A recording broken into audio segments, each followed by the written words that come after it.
ukusiza ekuthizeni lethu baba wakhe kuwena ke ngemuva lethu baba wakhe bese baba kazohambisana nale nkulumo le kade uyizwile eqhamuka ke kumnumzana Constable Zungu.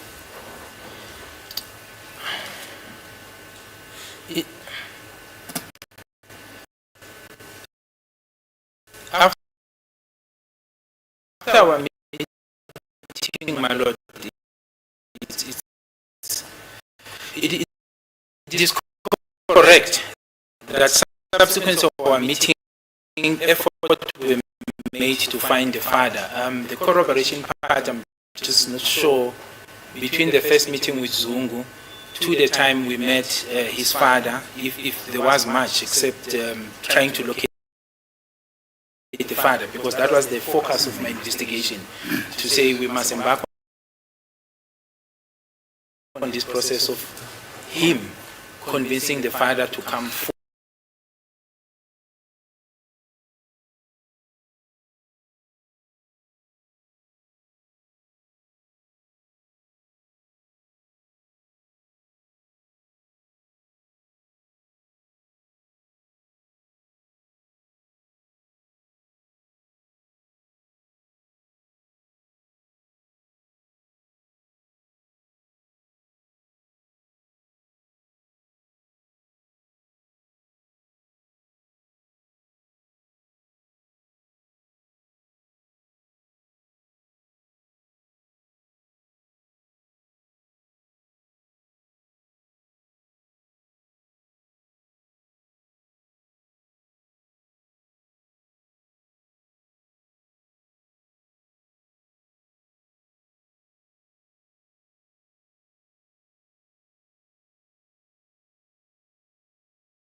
forward, because it was clear that the father is not willing, or rather that they were not thinking of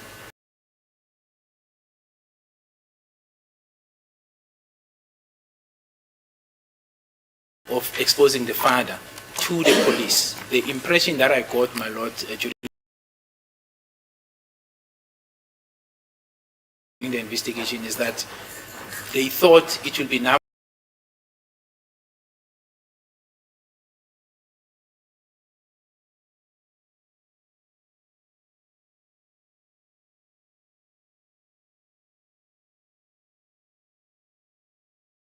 for Zungu just to communicate. This is now Constable Zungu, and that's it. So really the effort between that point up to the time, I can safely say around the 12th of November, prior to the 12th of November, because I know in the 12th of November 2019, there was a meeting that was supposed to take place. It didn't take place. On the 13th, when it took place,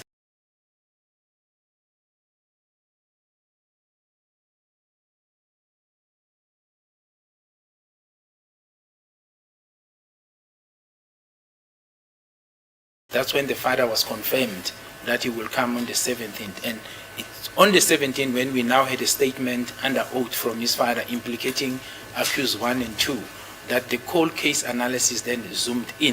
Because now we had evidence, we had statement from Zungu. It was just an information. And I might say, my lord, there were a lot of information coming all over from different factors which we're following up. So it was really that where we had a statement under oath for the first time was on the 17th of November 2019 from Absalom Zungu, and then subsequent to that we zoom in now deeper in terms of the cold case analysis, and I've testified as to what transpired with the cases that involve accused number 1 as well as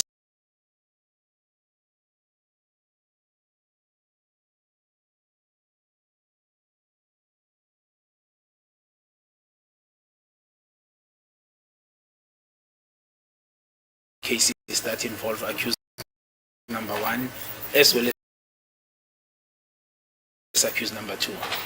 athi nanoma ungasikho nanoma bahamba uhlelo lwabo lokuhlangana nababa kaZungu lapho ke athi yena ke into kade isimqoka kuyena ke ukuthi ke bafince noma bathole kubaba kaMnumzana uConstable Zungu ke lapho ke futhi bamlethe la kubona ke ngoba mhlawumbe bamtshele ukuthi kumele ukuthi eze la kubona ke nomhlawumbe yebo bamsiza mhlawumbe bamtshele ukuthi izinto azikubona ke ngoba ke ukhona komhlangano kade uhleliwe ukuthi uhlale ngelanga la nge-12 zakaNovemba ngomnyaka ka-2013 ka-2019 kepha ukaze wenze komhlangano lo ke sagcina behlangana ngelanga la nge-13 zakaNovemba ngomnyaka ka-2019 ngesikhathi behlangana ngelanga la nge-13 zakaNovemba ngomnyaka ka-2019 kulabo bamcela khona ukuthi akeze ke futhi ngelanga la nge-17 zakaNovemba ngomnyaka ka-2019 ithi izinto kakhuluma ke mayelana nenkulumo le kade yena ke ufakazi ayizwile eqhamuka kuConstable Zungu ke bese ubaba wakhe ahambisana nayo futhi abhala istatement sakhe ngaphansi kwehlelo lesifungo ke mhlawumbe ngaphansi kwesifungo ke futhi athi kade khona ke ulwazi oluningi liqhamuka kubantu noma kwindawo ezahlukene.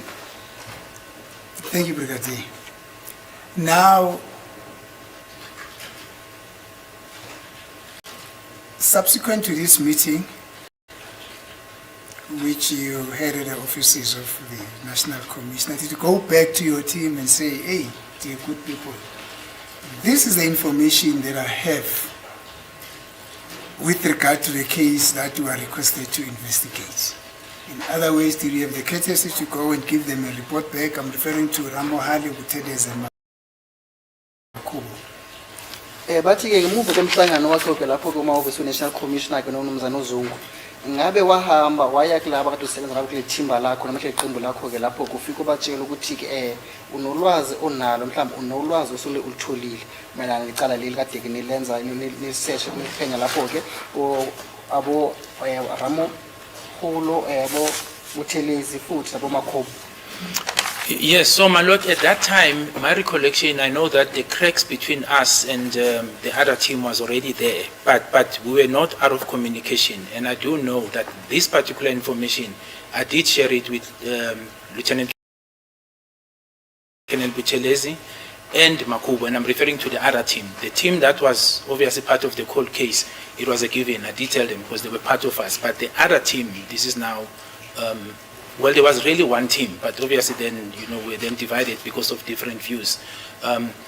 Lieutenant Colonel Buthelezi was informed by me because I shared, and I know that subsequent to that, they may have spoken to Constable Zungu, but I did share that information because we were still in speaking terms, although with different views, as well as Warrant Officer Makubo. Insofar as the information of Constable Zungu, that yes, I did share, and as well as the team that was part of the cold case team unit.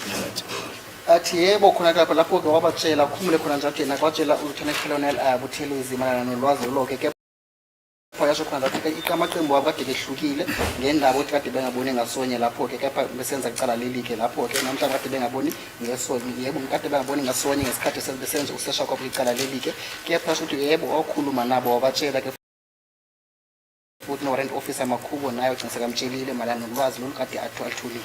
In addition, my lord, also briefed the National Commissioner because I had to give a feedback, as we're reporting this matter directly to him.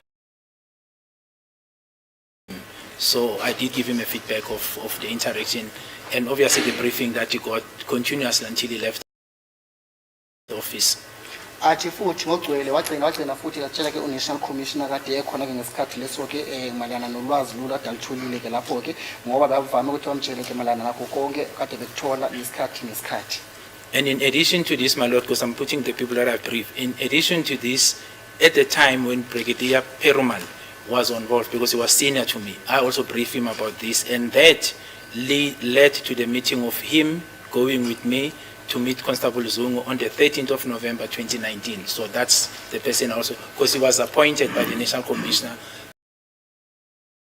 as the lead, with these differences, and he was the most senior person, senior to me. So I briefed him as my senior and the leader at the time in terms of this investigation.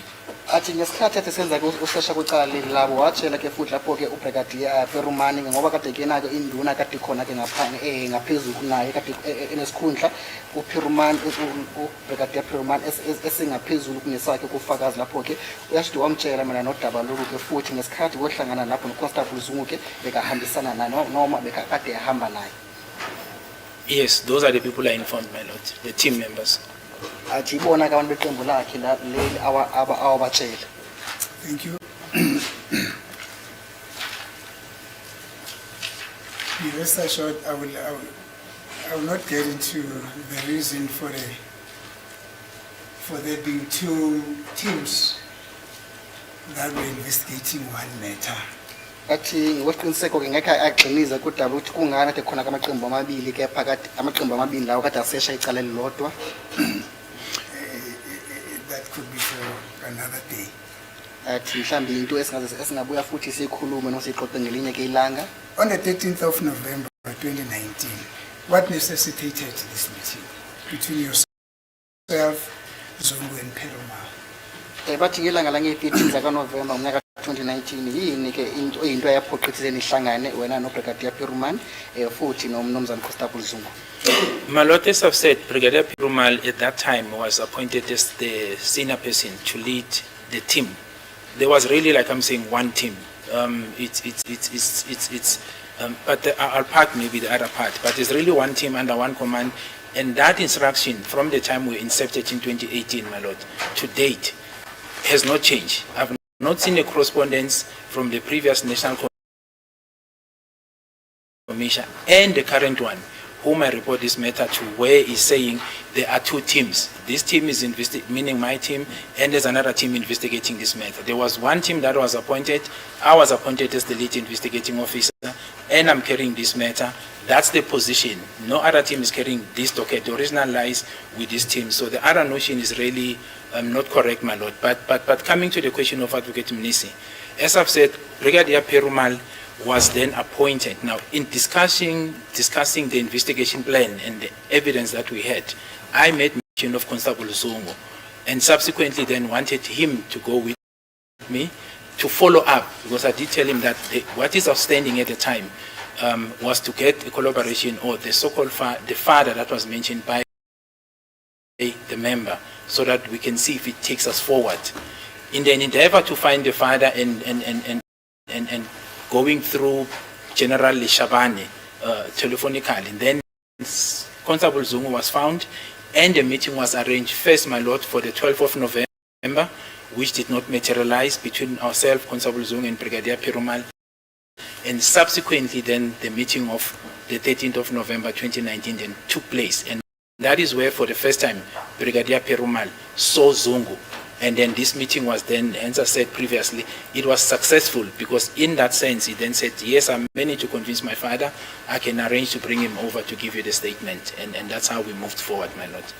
Athi kufaka lapho ke kade kungekho amaqembu amabili kade kaseshiqala kepha iqembu kade likhona ke seshiqala elilodwa ke kade kuqembu elilodwa ke lapho ke futhi kade kuyena kumkhulu weqembu lelo ke kepha kade khona ke omunye futhi uzosiphoyisa ke uBrigadier Perumal kade kuyena ke kade amkhulu ke kunaye ke ufakazi ngokwesikhundla salapha esiphoyiseni kepha ke naye kade akhona ke engxenye yokuphenya ke icala leli, noma kade yena ke amtshela malana icala leli ukuthi yini ulwazi alutholile noma yini ulwazi angakalutholi. Futhi uyasho ukuthi kanjalo ke bekahamba areporta lapho National Commission ngesikhathi leso ke, futhi namanje usahamba areporta lapho National Commission malana icala leli.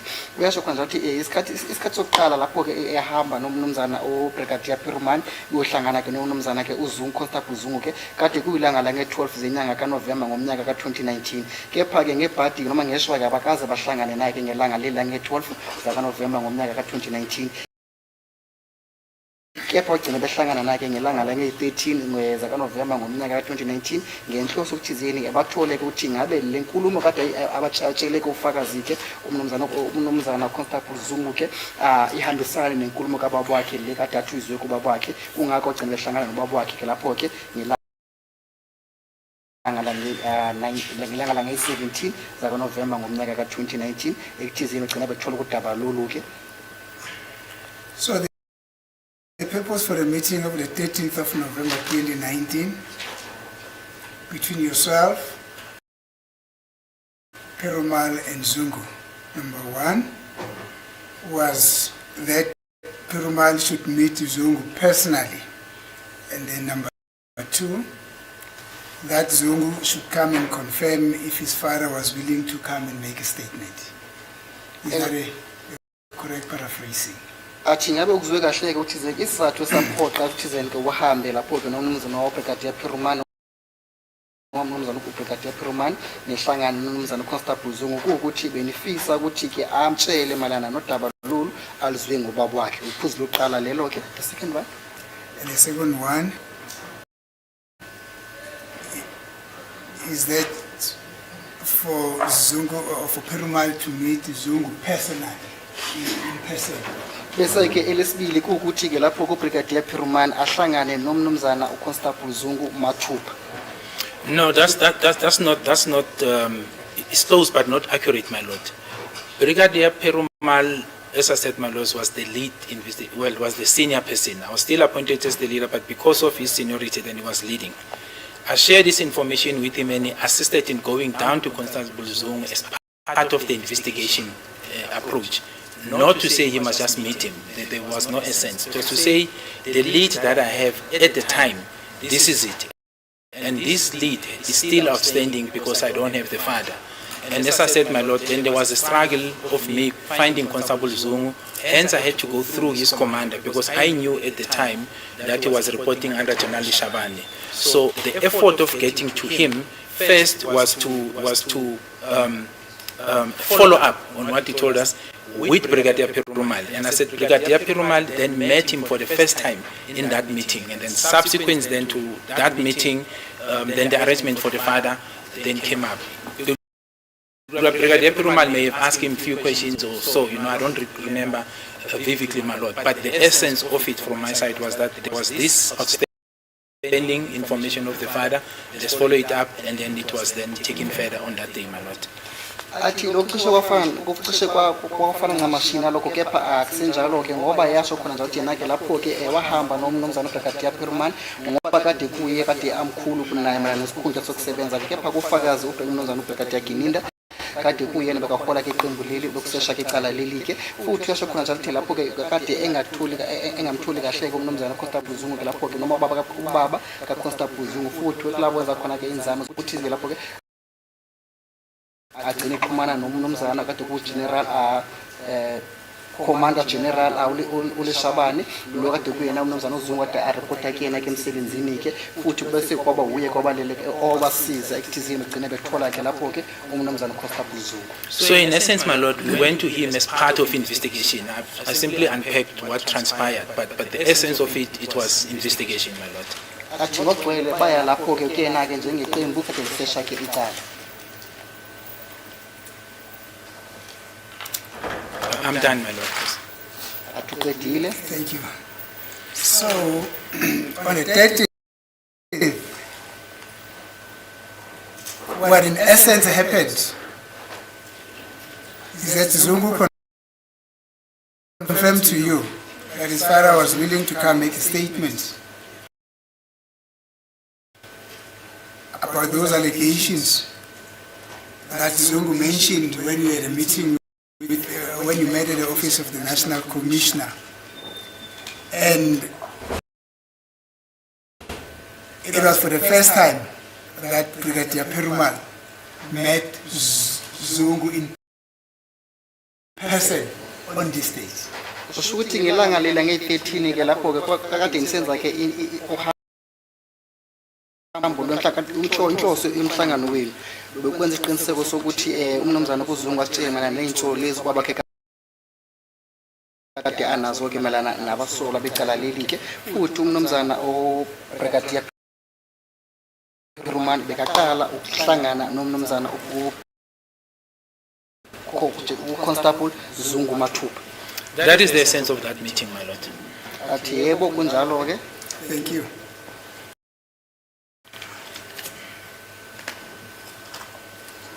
And then 4 days down the line, which is the 17th,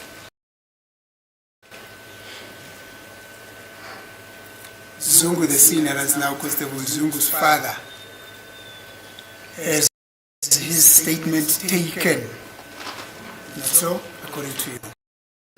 Athi ke malana nawe yasuthi ngemuva kwamalanga ke amane lapho ke kulabo ubaba kaConstable Zungu thola ngalo ke ilanga lelo ke bese wabhala statement sakhe. That is correct, my lord. Yes, that's correct, my lord. athi yebo kunjalo. Now, the circumstances under which the statement was made, what happened was, did you go to Zungu's father where he was staying? I don't know where he's staying. Did he come to your offices, submit to the office of the National Commissioner, or what transpired? What happened? Bathi malana statement sakababa kaMnumzana uZungu ngabe kade sisangaphansi kwesimo esinjani, ngabe nashayela nahamba naye la kade ahlala khona ke, noma yena weza ngaphansi kwamahhovisi wenu, noma nahamba naye ngaphansi kwamahhovisi we-National Commissioner? So the first part, my lord, no, we didn't go to his place of residence. Constable Zungu brought him to the office of the National Commissioner, and that's where the statement was taken. At that time, the former National Commissioner was no longer sitting at Telkom Towers, but he was sitting at Maupanaga around November. So, and my office was also there. So, but we utilized the ballroom of the National Commissioner, where the statement was taken by me, in the absence of Constable Zungu. We simply introduced him, and then he left, and I interviewed him and took the statement. Athi ufakazi lapho ke uMnumzana Constable Zungu owaletha kubaba wakhe lapho ke kumahhovisi aseMupanaga, kepha ke kumle kanje athi National Commissioner kade engasahlali ngaphansi kwebhilidi noma ngaphansi kwamahhovisi aseTelkom. Yebo kade behlala ngaphansi kwemupanaga, kula khona ke wamletha ubaba wakhe uZungu ethi ubaba wakhe khona ke lapho ke bese yena ke wahamba bona bangena ngaphakathi kwegumbi la Commissioner khona ke lapho ke ngesikhathi lesi abathatha statement sakaZungu sakababa kaZungu uZungu okuyindodana kababa wakhe kade ingekho ke lapho. Thank you. And part of the content of the statement was what Zungu narrated to you. That's now Constable Zungu, when you met him in the offices of the National Director some time ago. Usuthi ke ingxenye statement lesi sakababa kaZungu kade ihambisana nenkulumo le uZungu wasitshelana ke ngesikhathi lapha ngaphansi kwamahhovisi we-Commissioner. Yes, in the sense that his father confirmed that, you know, he was privy to this misunderstanding, and that the names of accused 1 and 2 were sort of like mentioned as the people involved in the killing of Senzo Meyiwa. In that context, yes, it was confirmed, my lord. Athi yebo khona ke lapho kunjalo khona ke la wakhuluma khona ukuthi baba wakhe kade akhona ke leni kamsolo oqala futhi nomsolo wesibili ke kade benengqoqompikiswano bengabone ngasonye lapho ke malana nento yena awayizwa ngesikhathi eqhamuka igama la kamsolo oqala futhi nomsolo wesibili ukuthi bona ke banesandla ekule actionini kukaSenzo Meyiwa. Thank you very much.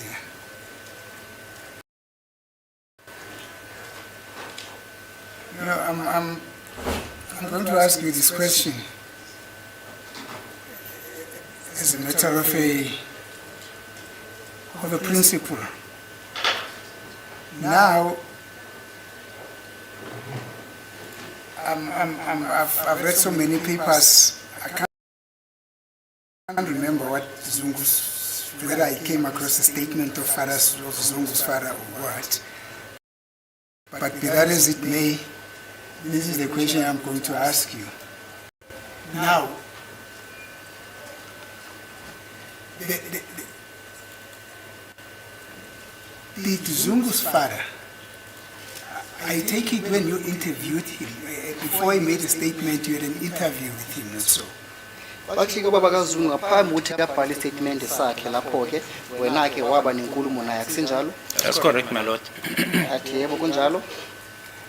And the statement that he made followed the interview which you had, and it was basically a confirmation of the content of the interview that you had, not so?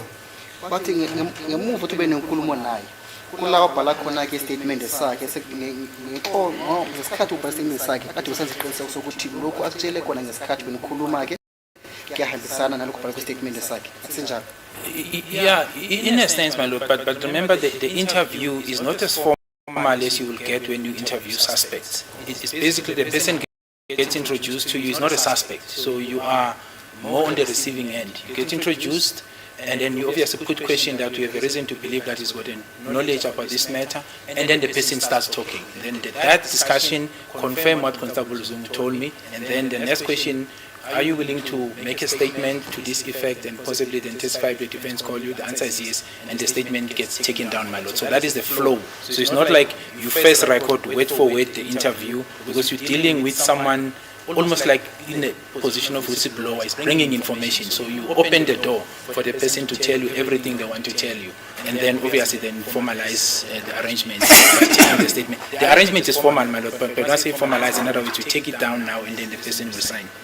athi yebo kunjalo kepha ukhumule khona njalo uma uthatha istatement somuntu letheke ulwazi kuwena ke sehlukile kunestatement sakamsolwa losovama ukusita kumsolwa wakhe lapho ke ethizeni kumbuzo imibuzo besaphendule baqoqa umbuzo besaphenduleke athi la kuyafana ukuthi wena ke sekuvuleke isandla sakho lapho ke kepha ke isandla sosivulile la uthola khona ke ulwazi mana nodaba lolu akulethele lona ke umuntu lo ke futhi bese ngemuva uthi akutshele ke ulwazi lolo ke bese yambuza kimi ukuthi ngabe ukuyimisele yini ethizeni uthatha istatement besathi yebo akanayo inkinga bese futhi umbuzo ukuthi ngabe uyimisele ethizeni uze ngaphambi inkosi enkantolo uthi ufakazi bakho uma ngabe inkosi enkantolo mhlawumbe abameli enkantolo bedinga ekuthizeni uzothi ufakazi bakho bese wathi yebo kunjalo ke bese ngemuva kwalokho soqala kwabhala istatement sakhe ke bekepha bekangabhali umuqa nomuqa mhlawumbe igama ngegama ngesikhathi izobhala istatement lesonke. Brigadier, I heard what you say, but is it not a best practice rule before you take down somebody as a statement to have an interview with them to find out if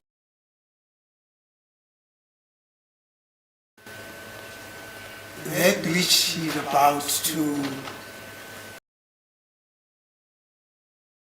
give in his statement relates to the case that you are investigating, rather than just to say, hey, come, just right, without making some preliminary inquiries about the relevance of that which he had come to see you about. Atakusinja ukuthi umuntu makafika lapha ngaphansi kofisi lakho ke mhlawumbe amahhovisi wenu ngaphambi kokuthatha istatement sakhe kumele qale ibe nenkulumo oqala ngane ukukhuluma khona ke bese emuva kwalokho ke bese ubhala lokho adakutshela khona ke kwistatement sakho ke kepha awuvami ukuthi woza lana ngesikhathi uthi maqedwe ukuthi woza lana komuntu bese eqala yabhala phansi. Yes, my lord, it is more of a procedure. As Advocate Nisi is saying, you can't just write, because you need to know whether the part that wants to be communicated to you is relevant or not, whether if someone is reporting a crime, there are elements of a crime there or not. So you will start there. The mere point I was trying to get across, my lord, is that it is a different approach when you're dealing with a witness than when you deal with a suspect. When you deal with a suspect, the questions that you're putting forward prior to the taking of a statement, the statement when you write it, must be recorded in terms of the answers. So that process is formal, it's written down, let me put it that way, from the beginning. Because when you say, I'm going to be asking you on this page, there's a question, there's an answer, question and answer, and then subsequently, you then get to the part where the person will indicate whether he wants to make a statement or choose to remain silent or discuss it with his attorney. And that is now in relation to the suspect. When you speak to a witness or a whistleblower, someone who's coming forward with information, you can't sit down and start recording things. We don't have such a form for witnesses. You give a person the platform, you will obviously record, like in the DARO 2019, that you've met this person, interviewed this person, and that is the session of the direction. Then subsequently, you will then take a statement, which is what I've done, my lord. Athi cha akusijalo ke kepha ukhumule khona mathatha istatement sofakazi ke lapho akufani nanoma uthatha istatement seyiboshwa noma istatement sabasolo wakhe ngoba ukhumule khona mathatha istatement seyiboshwa noma istatement sabasolo wakhe kula khona ke kunempukuhlala phansi namuntu bese urecorda phansi le form leli likhona lapho lama one statement la kunemibuzo bese ngenzansi kwesikhala sombuzo ke kunesikhala esikhona lapho la khona impendulo ezatshela zona ke uma ubuza kumsolo imibuzo ke lapho. Okay, kepha ukhumbule khona ukuthi uma uthatha istatement somuntu olethela ke ulwazi malana necala noma nonento ayaziyo malana necala lelo ke la khona ke yahlukile indlela abasebenza ngakho indlela abavama ukuthatha istatement ke saba lwakhe ngoba uyasikhona ukuthi lapho ke akukho ke umbuzo okhona ke lapho kepha wona uvama ukuthi ulalele inkulumo yakhe bese aqala kubhala phansi ke lokhu lolwazi lolu sube akutshela khona ke akutshela lona ke loyo muntu loyo. Thank you. Just a second.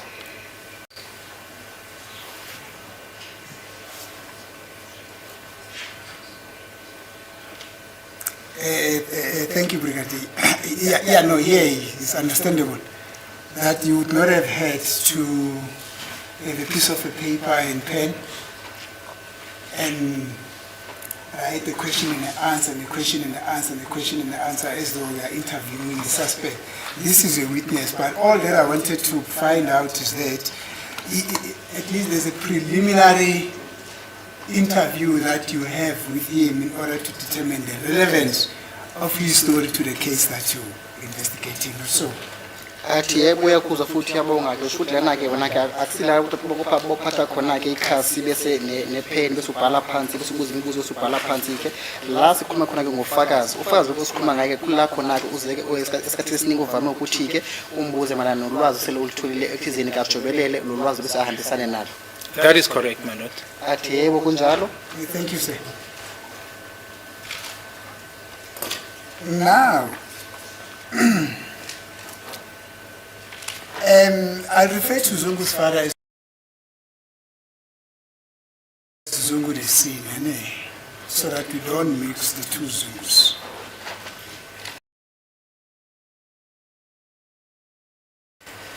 Now,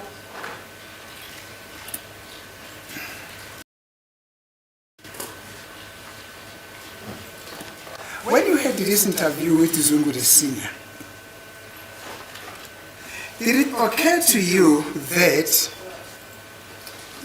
not really occur to you, did it come out from his statement or the interview that you had with him that he bore first knowledge of this incident of there being a friction or a fight, people who are implicating accused number 1 and 2, or that he was narrating something that he could also have heard from somebody else? Bathi ngesikhathi ke ukhuluma oqala nobaba ka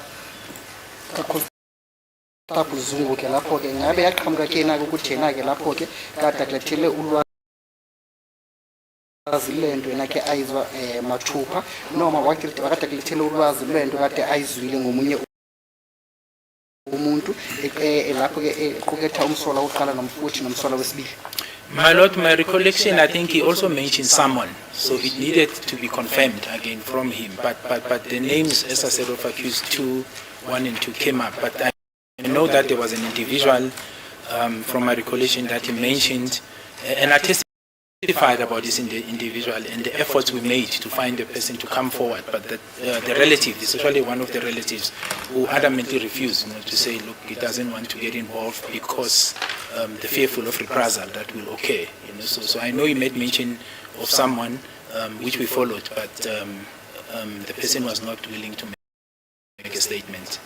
Athi yebo khona ke kunjalo aqhamuka amagama igama likamsolo oqala futhi igama likamsolo wesibili kepha khona ke igama lomuntu othizeni ke lapho ke nalo laqhamuka lapho ke kepha bazama ke bona ke inhlelo zethi bathole kumuntu othizeni wesibili ke nakuthi abe khona ke nalethi ufakazi bakhe ke kepha wathina kuyasaba ukuthi ke futhi wanqaba futhi wathi yasaba ke kuthizeni eze abe ufakazi ngeqala. Yes, but my question is still Yes, Brigadier. Now you're answering about somebody else. My question is, did he mention that, you know what, I was there when this friction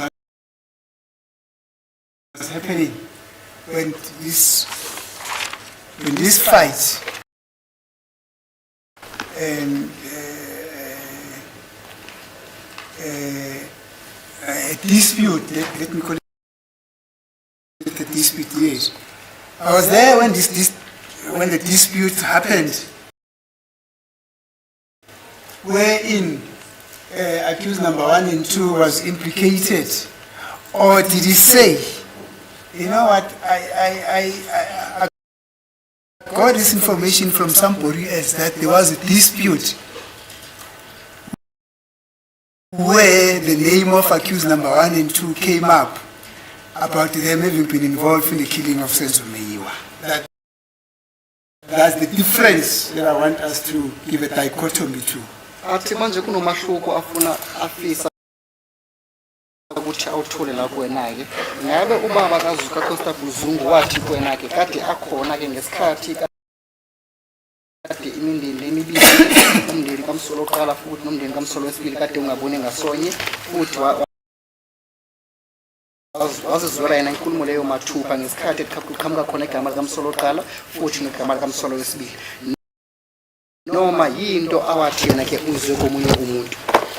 My Lord, as I've said, my recollection, I wanted to get to the statement so that I can then be specific, but my recollection that he mentioned one of his relatives, and that is why there was a need to get this person who would have closed the chain. So it wasn't, and I'm talking under correction, my Lord, but my recollection, it wasn't something that had a first knowledge of, as Advocate Minister is saying. Excuse me, Brigadier, excuse me. I'm please record, man. There's a noise that is coming somewhere here. I don't know where it's coming from, but it's disturbing me. I can't follow the Brigadier. There's a koro somewhere here.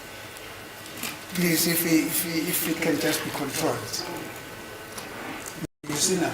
Uyacela ke umeli ukuthi yena ngoba eqhambala ngemuva ke yeshela kancane engabi ngoba yamphazamisa ekhizeni kalalele ke ufakazi malana ngazi kodwa amtshela yona mhlawumbe uphindela ke umbuzo lo kade bembuza wona. Yes, it is disturbing. I wonder if you've got a court order here just to keep order here. There's a noise that is coming. I don't know if somebody's scratching the desk or whatever. It's taking away my concentration from the Brigadier. Can you please? Thank you, man.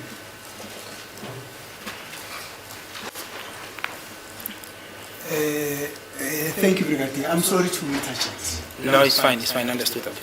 So I'm saying, my Lord, insofar as I recall, there was a person, one of the relatives, who was involved, and I think if my recollection is correct, he then would have had the first-hand information, which then he shared with his brother. What I don't recall is whether Absalom Zungu had this specific part from him or he arrived later. I don't recall. But what I know, the first-hand information, there was someone, in other words, between Zungu Senior and the actual information, there was someone in the middle, and this is the relative that I'm talking about, where I say he literally refused to come forward in fear of his reprisal when we engage. So there was someone, but if I can get to the statement, my Lord, because it's very specific, he signed it and indicates what transpired. But what is very clear is that the knowledge that was brought to him is that accused 1 and 2 were involved in this matter. Athi lapho ke khona ke umuntu othizeni ke omndeni ke lapho ke uyena ke umuntu oqala kade anolwazi lokuqala kade nalo ke mana necala lihle bese ke wahamba washela watshela ubhuti wakhe malana nolwazi lo kade ke azizwile bese ulwazi logcina lifika kubaba wabo ke lapho uZungu Senior ushuthi omkhulu omdala ke walomndeni ke lapho ke bese kuyena ke owaqhamuka weza ngaphambili ke bese waletha ke ulwazi lo kade ke alwazi futhi umuntu othizini lo wathola ke ulwazi uqala ke ngesikhathi athi khona kungabone ngasonye phakathi kwale mindeni emibili ke yena wanqaba ukuthizini ke eze ngaphambili bese aphane ngesegment sakhe noma enza abhale segment sakhe ke bese abuye futhi azothula ufakazi bakhe wathi ngasaba lokho. So, Brigadier, the information that you got from Zungu the Senior is that there was a person who he got this information from, who implicated accused number 1 and number 2. You're just not certain about the name for now. Athi-ke manje ushuthi wena ke ulwazi oluthola kubaba kaZungu ke lapho noma uZungu omdala ke ukuthi khona ke umuntu othizeni owaqhamuka esithi yena kunolwazi manani icala leli futhi la kade qhubeka khona kumsolo oqala futhi nomsolo wesibili. My Lord, kepha unasiqiniseko segama okwamanje. Can I then be allowed maybe to get to the statement, because I want to assist Advocate Minister, but and I know I can hear where he wants to go, but I'm I'm going nowhere, I'm here. No, I'm saying about the question, where you're going, because you want me to indicate what he told me. So I want to assist, but I can't recall specifically what he told me. But I do know it's contained in a statement of Mr. Absalom Songo. Manje kufakaza ecala ukuthi inkosi enkantolo imuphe nje isikhathi alekelele umnumzana advocate Mnisi ekuthizeni kathula istatement lesike sakababa uZungu Absolute Zungu ubaba kaConstable Zungu ke la athi kubhalwe khona ke malana nodaba lolu ngaphakathi kwestatement. The statement says Executive Triple U of Absalom Zungu. As it is a court, my lord.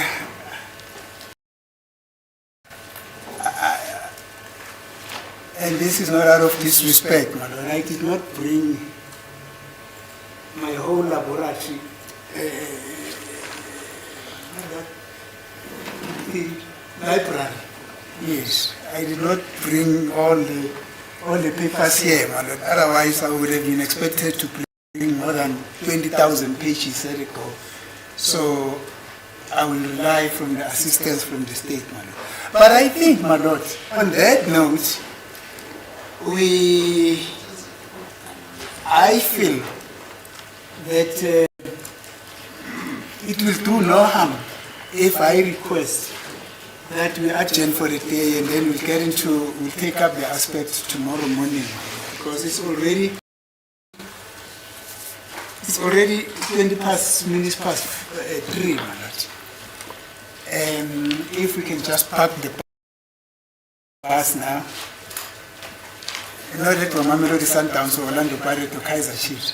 But if we can park the bus now and then we'll continue our party tomorrow, my lord, I think it will do no harm.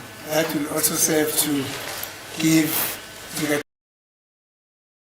Akilinda a bit of a breather and myself a bit of a breather, my lord, because I realize that I don't know what is happening. It's like I'm experiencing some muscle pull up. I keep on stretching my leg. I don't know what is happening. What? Some muscle pull, I'm a cramp. You talk with your mouth, or you're kicking the ball. Mother? I say you speak with your mouth. Yes, mother. Or you're kicking the football. Why don't you let him check the statement there? Because he wants a name, he forgets the name. Yes, mother. I think this process again will enable him to do it in the comfort of his environment rather than to be in the witness box and paging pages there that are going to affect the microphone. It's like, I think let us afford him the decency and the respect for him. How long is that statement? I thought it's 2 pages. It is 2 pages, my lord. I dealt with it during the trial within trial. It's 2 pages. 2 pages. It's 2 pages. Let's deal with it. It's 2 pages. Check that name if it's important for your evidence. But nonetheless, my lord, I think I would also need to check it as well. Because as I'm saying, I did not bring Yeah, I know it's 2 pages. I can't remember it myself, my lord. Yes.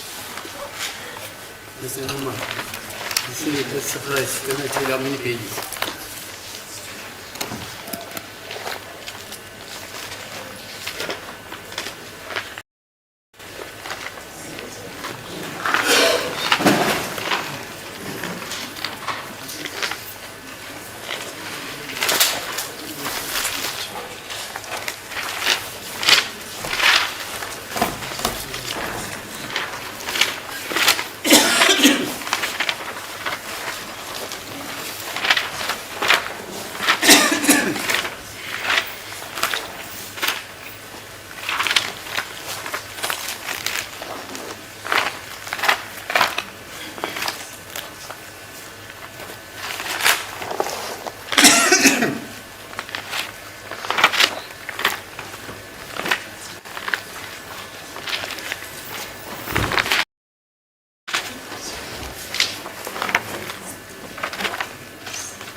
Yes. Yeah, so the last part, my lord. Okay, yes. So it's, okay, let me just go through it.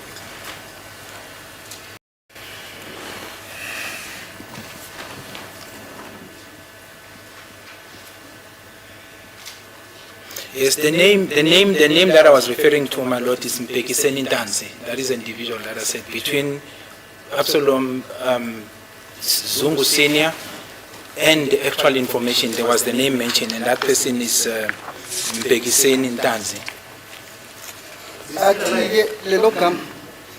Well, the last time we engaged him, my lord, around 2020, he was still alive. I do not know now, my lord. Okay.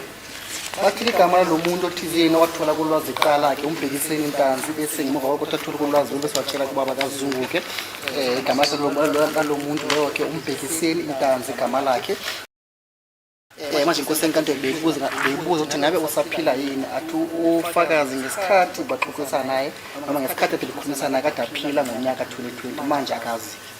Thank you. Now, just to wrap up on for today on this aspect, is that Zungu the senior got what he told Zungu and what he told you from this Mpekiseni Ntanzi. Manje uqedela udaba lolu sho ukuthi ubaba kaZungu kaConstable Zungu ke uZungu omdala ke ulwazi lwalithola bese watshela ke uZungu ngemuva ethatshela kuConstable Zungu bese wabuya watshela wona ke ulwazi lwathola uqhamuka kumbhekiseni Ntanzi. Yes, who is relatives, my lord? They're all relatives. So he was told, the context of my understanding, he was told as an elderly to come and intervene in resolving the dispute. So Zungu Senior is a relative to Ntanzi. So he was talking about his brother. The statement also explained that they are relatives. So it was told in that context of saying elders must come together to resolve the problem. So that's how it was brought to him insofar as he told me, my lord. Athi yebo kunjalo futhi bonke labantu laba ke umndeni ke odwa ke futhi kade khona kungabona ngasonye bese kwaba umbhekiseni Ntanzi bambiza ukuthi akaha akese ke akazila kodaba lolu ukuthi abantu laba kade bangabona ngasonye kungakho yena kubaba kaZungu kwagcina sekathola ke ulwazi lo. Thank you, my lord. My lord, I'm requesting for an adjournment up until tomorrow. Are you available tomorrow? Yes, I am, my lord. Thank you, my lord. Yes, I am, my lord. Okay, tomorrow.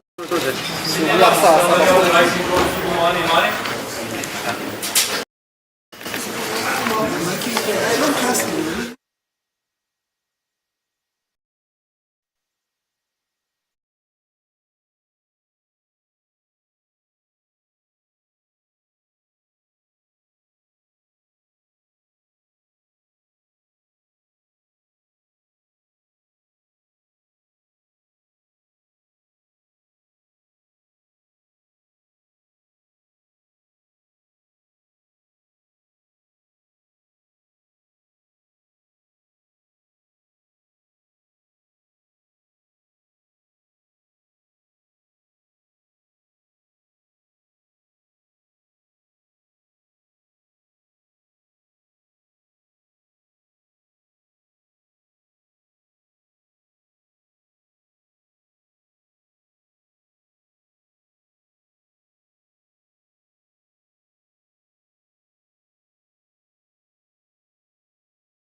Is this the best survival game ever made?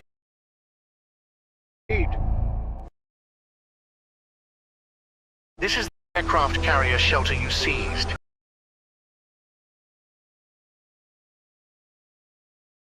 Previously owned by a small faction of about 800 people.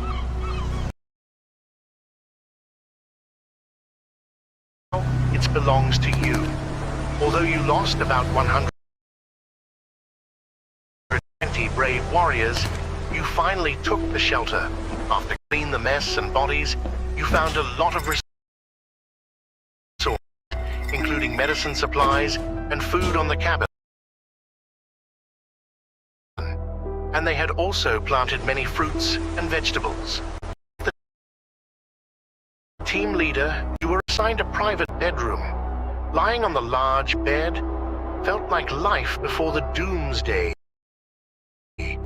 Your teammates settling in the crew accommodation, everyone is noisily celebrating. But you have no interest in joining the festivities, because you know that every tomorrow could be the last day. Doomsday, Last Survivors. Play now.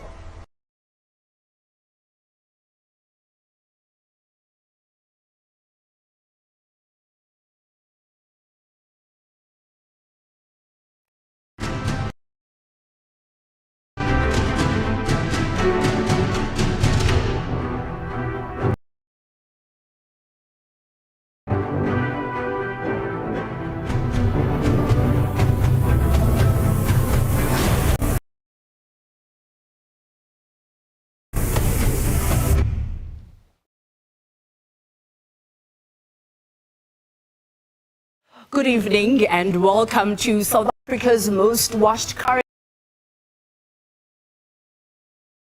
affairs program, Cutting Edge. Igama ngu-Ondelambana, and we're very pleased to have you join us. This evening's episode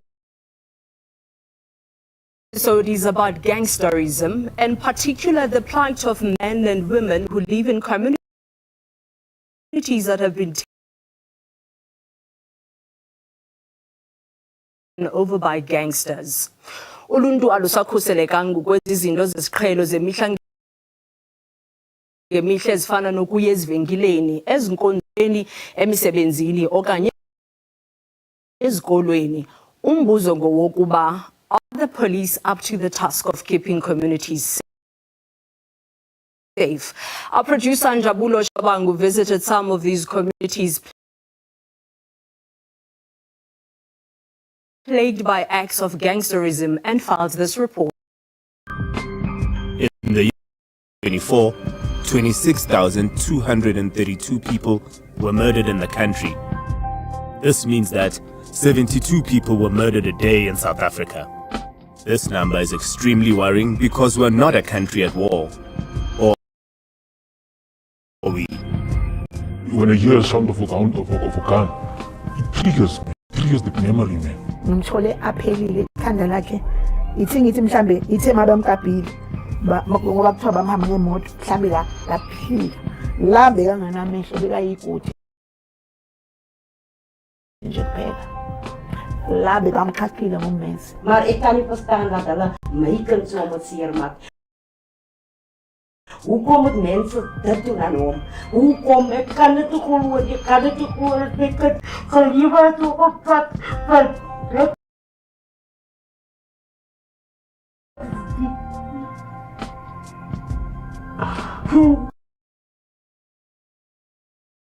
You don't know where the gunshots is gonna come from.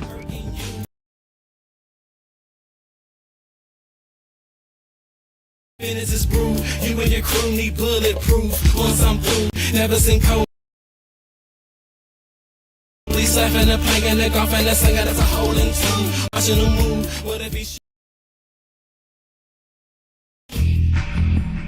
A gang war between the Paskans and the Varados has been ongoing for many years now. When night falls, the streets of Westbury, Eldorado Park, and Dukomsris and others become killing fields. Residents of Tukomsris, a small township on the west end of Gauteng, used to live in fear. Their once quiet neighborhood has turned into a war zone, with gunshots going off every night. And when the shooting started again, we said, you know what, we had enough now. This is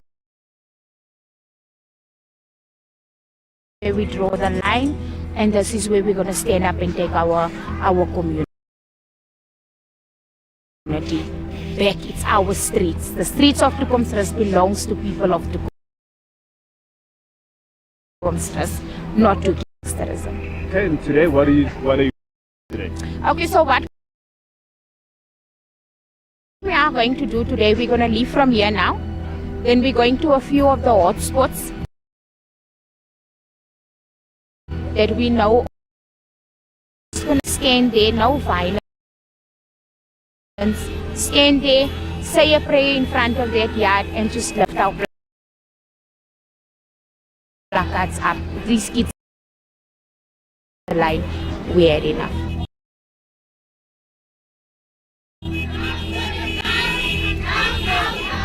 So the scripture says, a house that is divided against itself,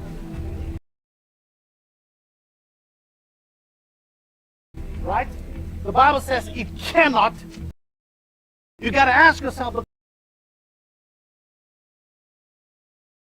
question, why do we have barrados, one umbrellas?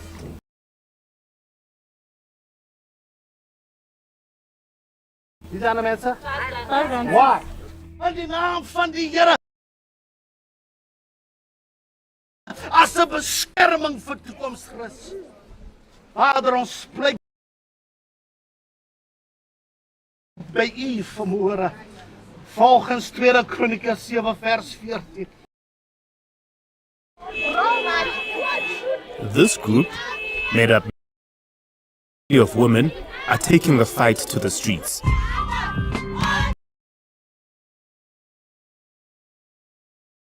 They say they're tired of being prisoners in their own homes.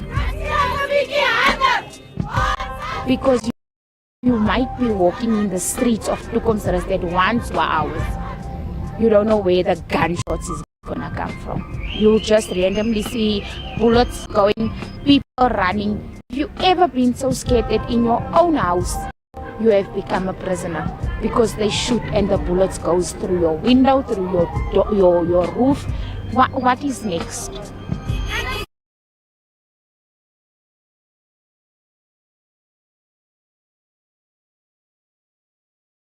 Kicksta is an Instagram growth tool that helps you attract followers organically and is our top recommended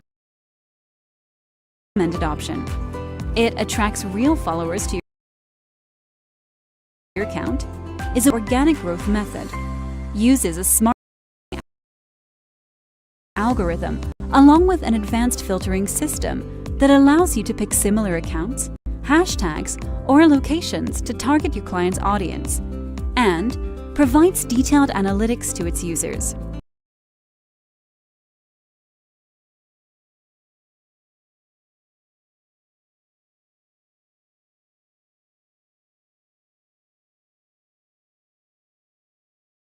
So what is Codecademy?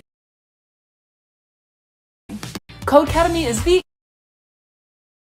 easiest way to learn how to code online.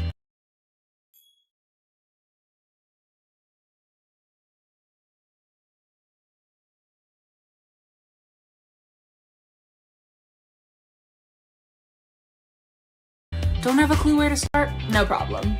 Codecademy has curated courses so you know exactly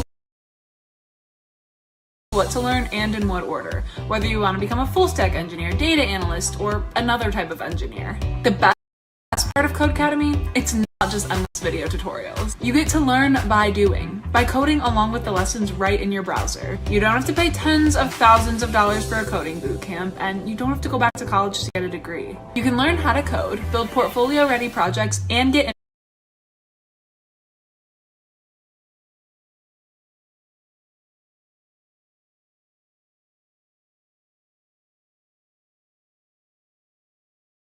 you help to land your first tech job all with Codecademy.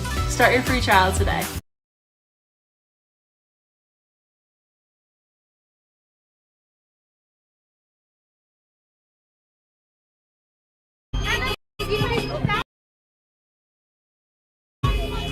Rashida Abrams has lived and done anti-gang activism work in Tukomsras for many years now. She fears that the killings just won't stop. It started off between two gangs. Now it's ending up with innocent communities that are getting hurt, that are dying. I say if you guys are fighting violence, gang violence, it's your problem. Sort it out.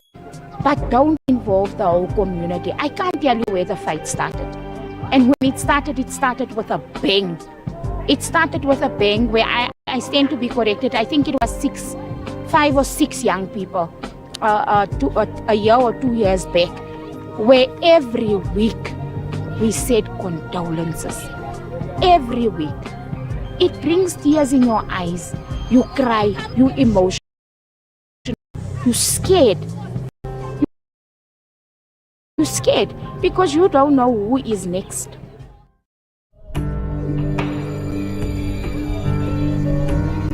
Just like Rashida had told us, while we were filming, another family was burying a loved one, lost to a random senseless shooting.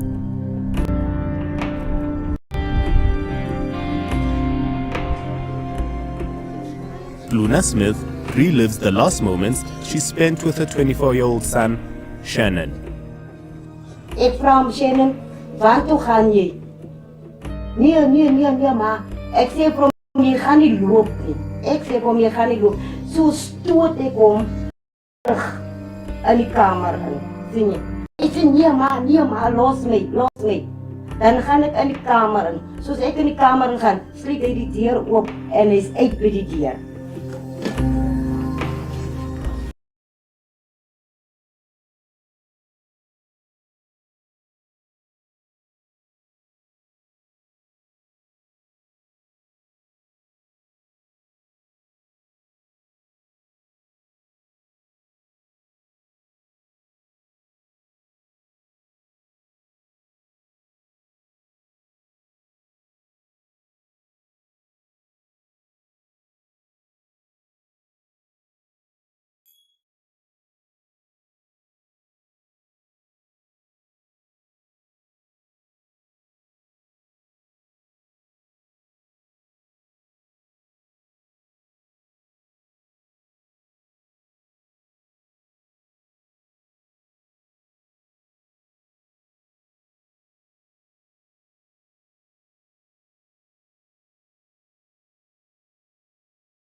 On the night of March 30th, Mrs. Smith would be woken to hear the news every parent dreads to hear.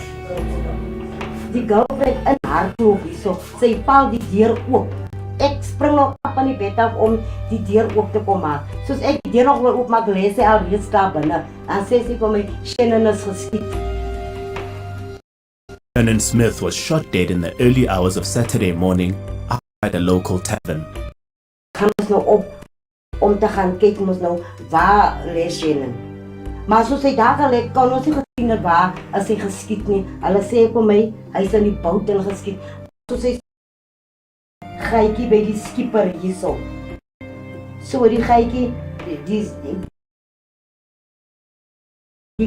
bullet het hier, gaan die bullet in.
Smith say their son was not involved in gangs, and they're still searching for answers as to why he was killed. Hij heeft niet eens een gang niet. Hij loopt met de messen. Hij heeft niemand de toekomst hier gemaakt. Kan niet verstaan dat mij kan zo met zeer maken. Hoe mensen dat doen aan hem? Hoe kom ik? Kan het toch gewoon? Ik kan het gewoon. Ik kan geliefd zo op wat dat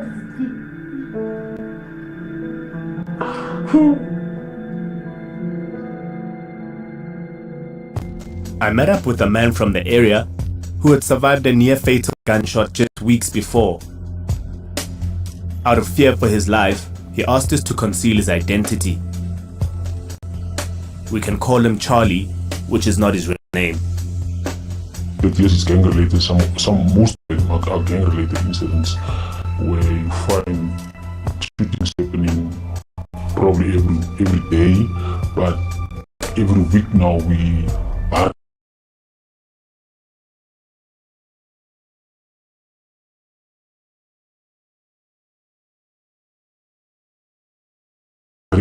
link somebody to rest in terms of him having lost his life. And these are young people that one is referring to, and these are possible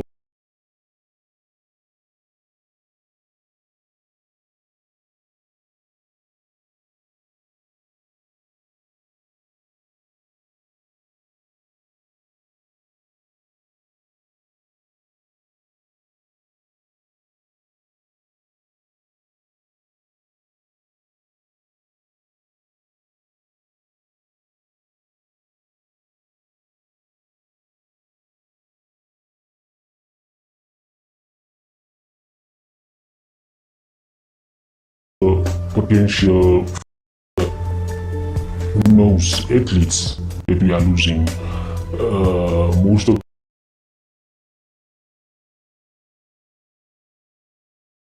them could have become something in life, and today another young woman of probably age of 21 has been labeled also due to the fact that he was killed due to unlicensed firearms. Because I'm saying unlicensed because these unlicensed guns that have gained the access into our communities, into our societies. The shooting has left him scarred for life. When I take a bath and I see my wound, when it haunts me. The day comes back, the day spokes in front of me. When there's a sound of a gun shooting taking, when I hear a sound of a gun, it triggers me. It triggers memory, man. It's basically what I'm saying is I'm not the same person before I was shot. That's the point. I'm scarred for the rest of my life, and what's making it worse is you hearing a gun going off. Whatever my mind says to me, there's somebody being shot, only to wake up the next following morning with pictures of somebody having lost his life. It's like, when will it stop? How far will this thing go? Who's doing something about it? Charlie says he knows the men who shot him, and he sees them daily in the neighborhood.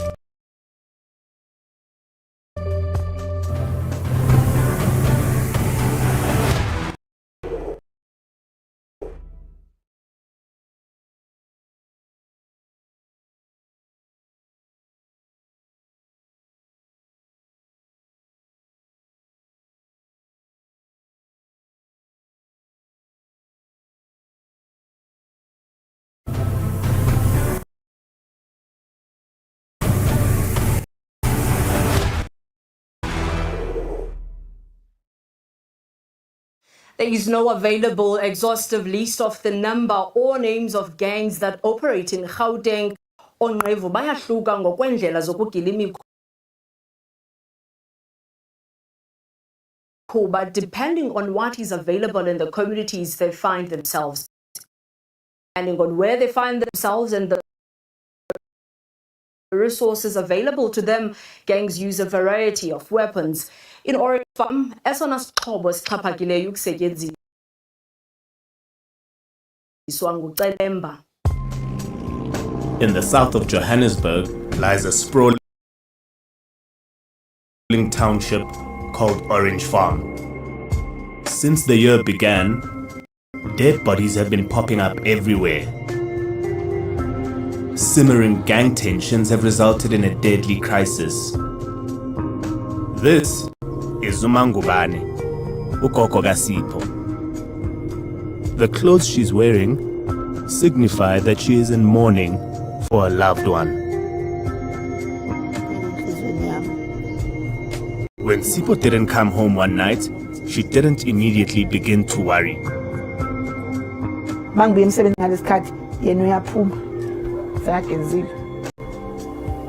So angihambi nabantwana angazi ukuthi wayekade ejoyine ini kanjani ngoba into engiqaphelile yakhe mayehola nje ngikhavela bewamatha amakhavela.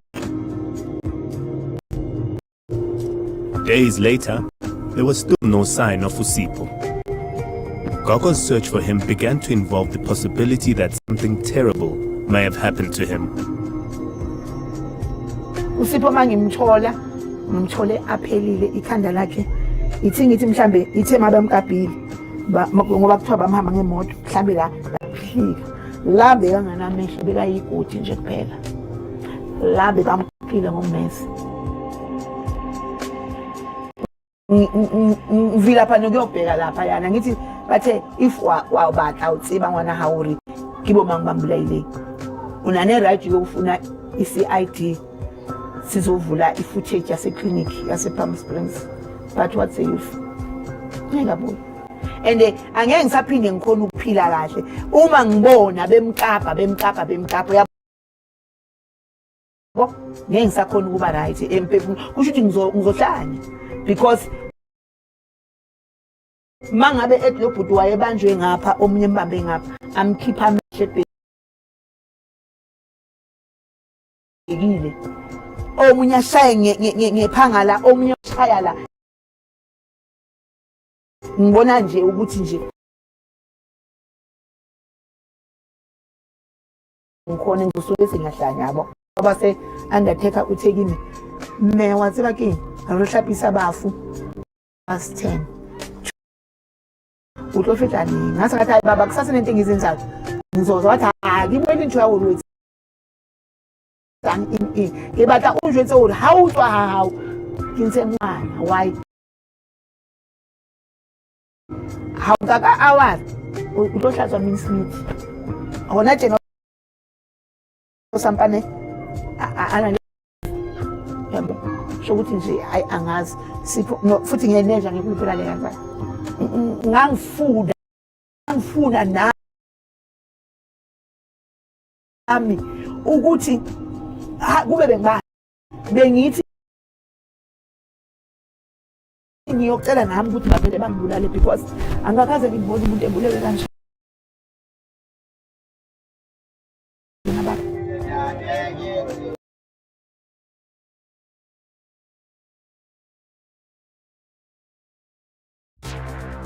Eve to me is basically freedom. It's a giant open universe where you can do whatever you want. You can have really relaxed, slow-paced stuff where you can take it easy.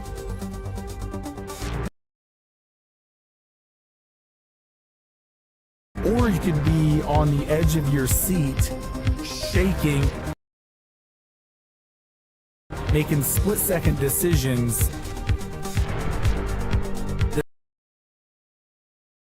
This is Eve. You know, it's a crazy universe where anything can happen, and however you want to do it, go for it.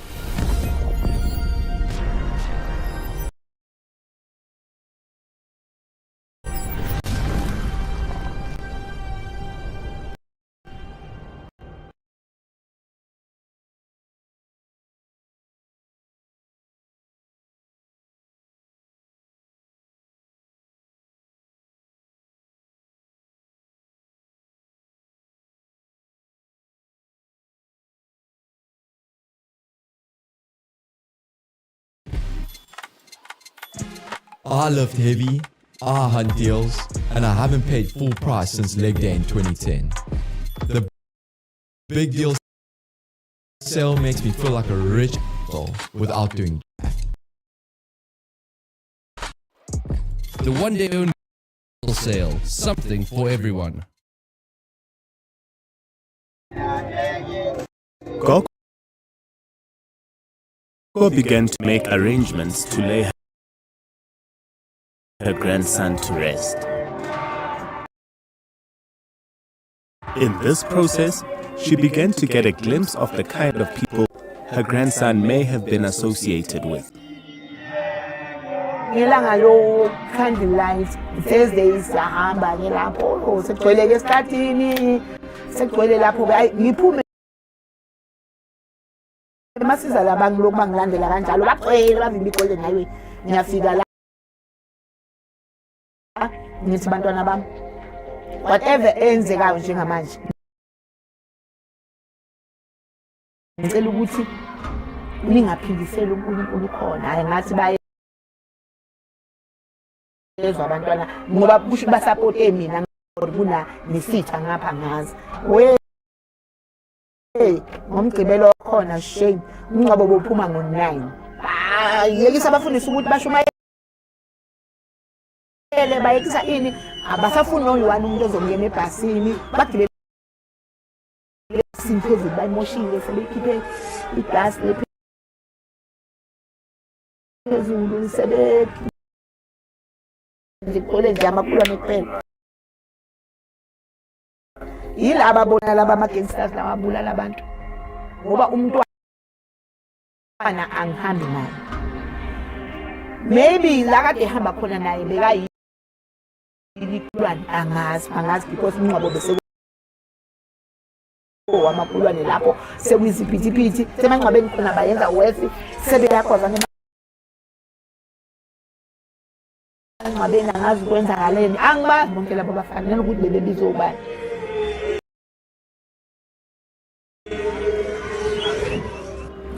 There has been no case registered with the police for Sipho's death. Mangubane, she has no faith in law enforcement. Okwenza ukuthi singavulanga icase kuyafana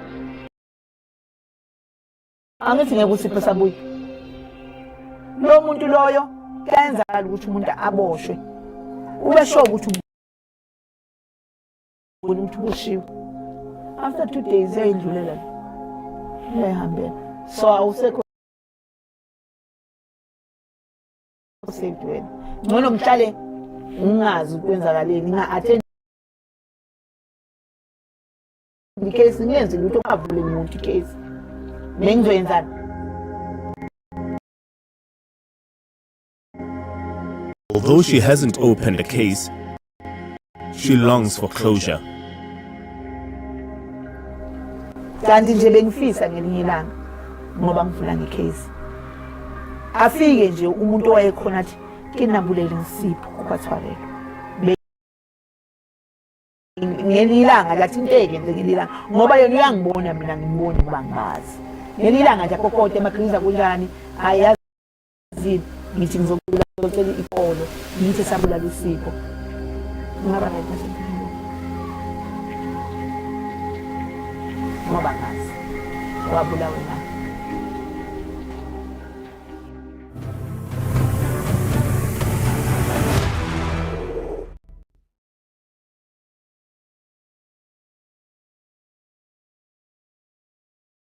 Are you stuck at 1,000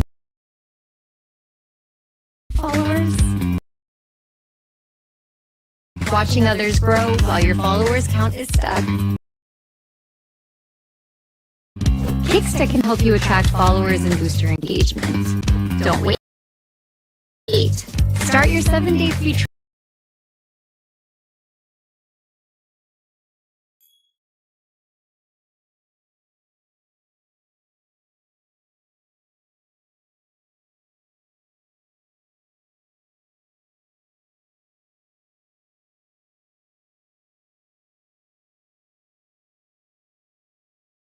trial today and unlock your Instagram growth with Kicksta.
On April 16, the MEC for Education in Gauteng,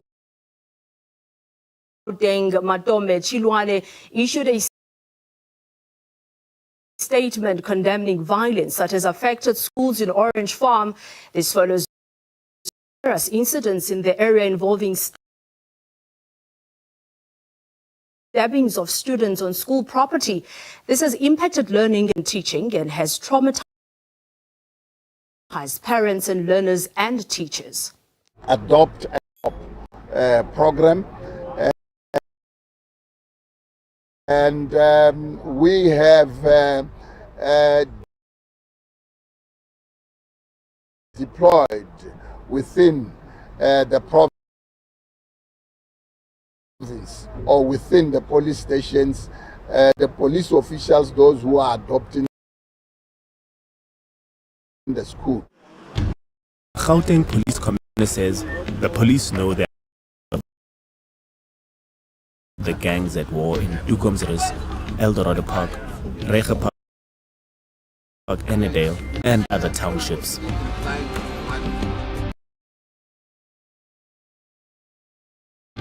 In Sofia town, including Westbury and Eldorado Park, you're having the gangs, so-called the Vardos,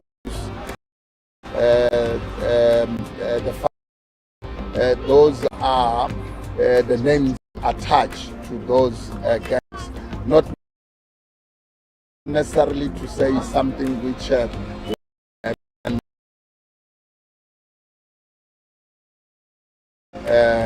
research on it, or there is a back in terms of research.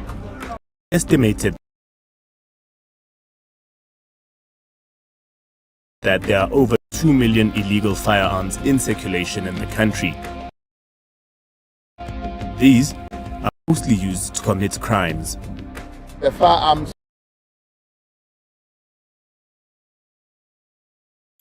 serial numbers, they are failed off. So you could not instantly get to say exactly to whom does this firearm belong, unless if you send it for ballistic testing. In addition to the existing SAPS anti-gang unit, the police have set up a new structure. We have set up a structure of which on a weekly basis, in that structure, we track, we follow incidents which have actually occurred within the province in terms of the gang related. And that structure is chaired by the provincial commissioner himself, of which is me. The Department of Public Safety in the province has deployed community volunteers called Public Safety Guardians to help put an end to violence in schools in the area. I must say, it's very hectic, by the way. It's very hectic. That's why you can see even now, my headlines, community is also taking actions on their hands, you understand? Because they've had enough of these boys. So we are just taking this push. Okay, with what is happening outside, we leave that to law enforcement. But we cannot just sit.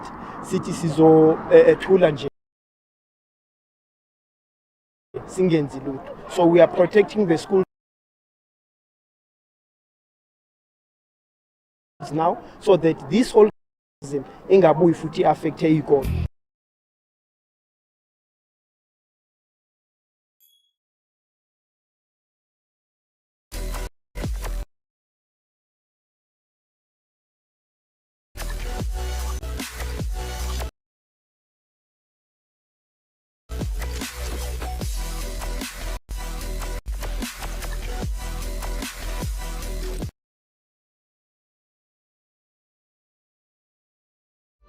Need a domain, but don't know how to build a website? Let AI help kickstart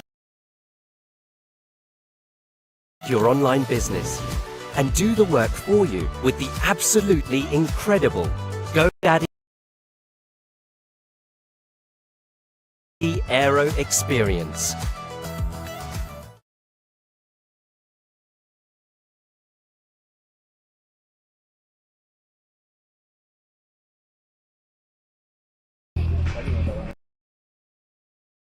Every morning, public safety guardians search the children for contraband.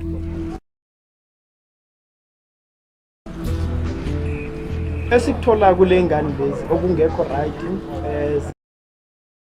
ngena namalokhuzaneni insango ne idakamizwa lezo imimese bangena ngazo amafoni bangena ngawo, which these are not the right thing. And on top of that, it's worse because of noma sekuthiwa bayaphuma ekolweni, they steal cables ekolweni. Can you imagine that? Baphula neminyango bathatha amaparts. So us being here again, we are monitoring izinto ezifana nalezo ukuthi kungabi nezinto eziharmful ezingenayo esikolweni, and kungabi nezinto abazithatha esikolweni abaphuma ngazo lokishini bazise ama-street yards and so forth. It varies from age. I've had engagements with people and even school principals who told me that they could see some of the kids, because some of the gang members have got very specific insignia and things that they do to try and identify themselves as members of this gang, you know. And they would even pick it up in schools, where these kids would start wearing certain bands around their hands, around their arms, or they would act in a certain way. They would later on get certain tattoos, all sorts of things to identify them as part of a gang. So it starts from a very young age, probably late primary school, early high school, as young as that, and it varies all the way to much more mature people, elderly guys. Chrysan Bosch, a member of the provincial legislature and the DA's Shadow NEC for Community Safety, has written a request to the provincial legislature to establish a committee of inquiry into the conduct of police and gangsterism in townships.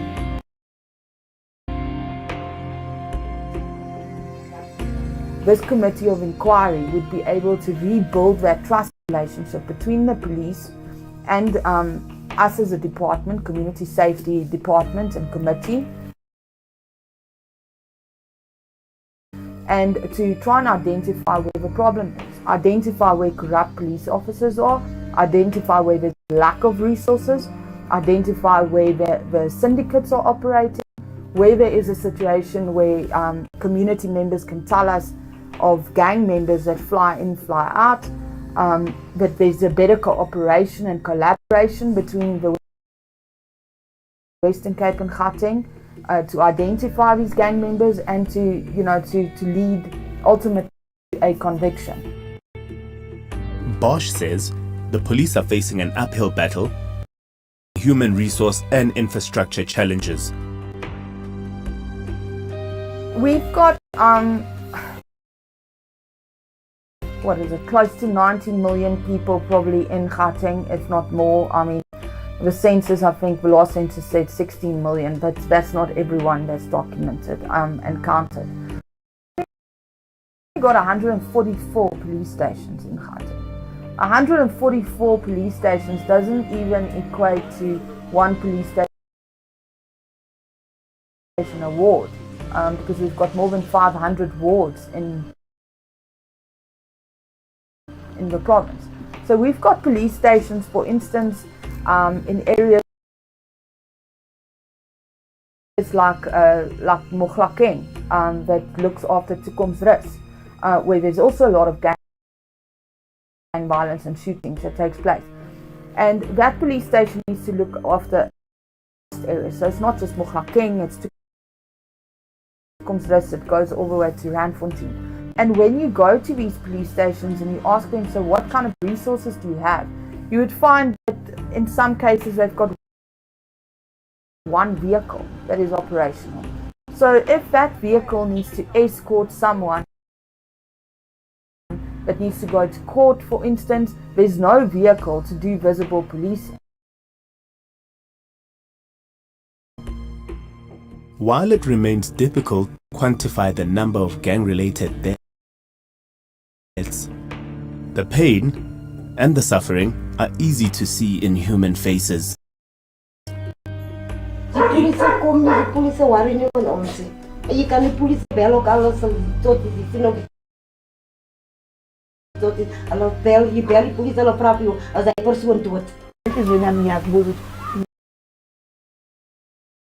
Why?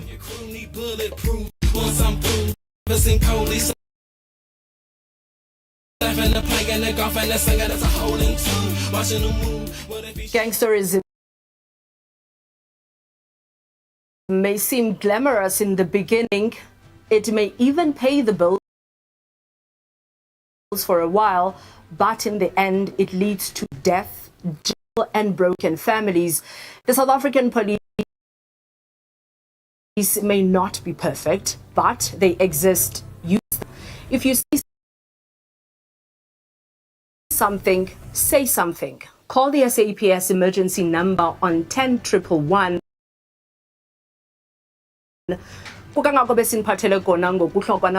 Remember, you can catch a repeat of tonight's episode on Wednesday at 14:30 on SABC 1.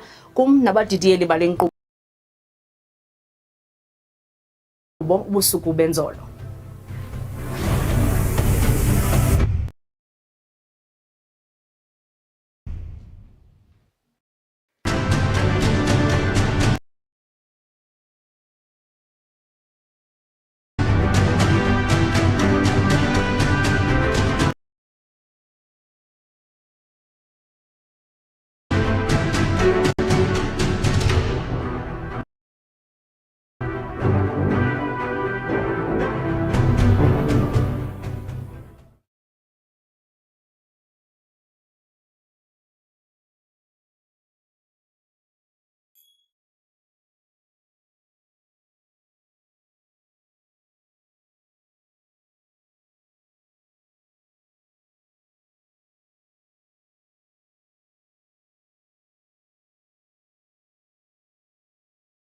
When they put a tie around your neck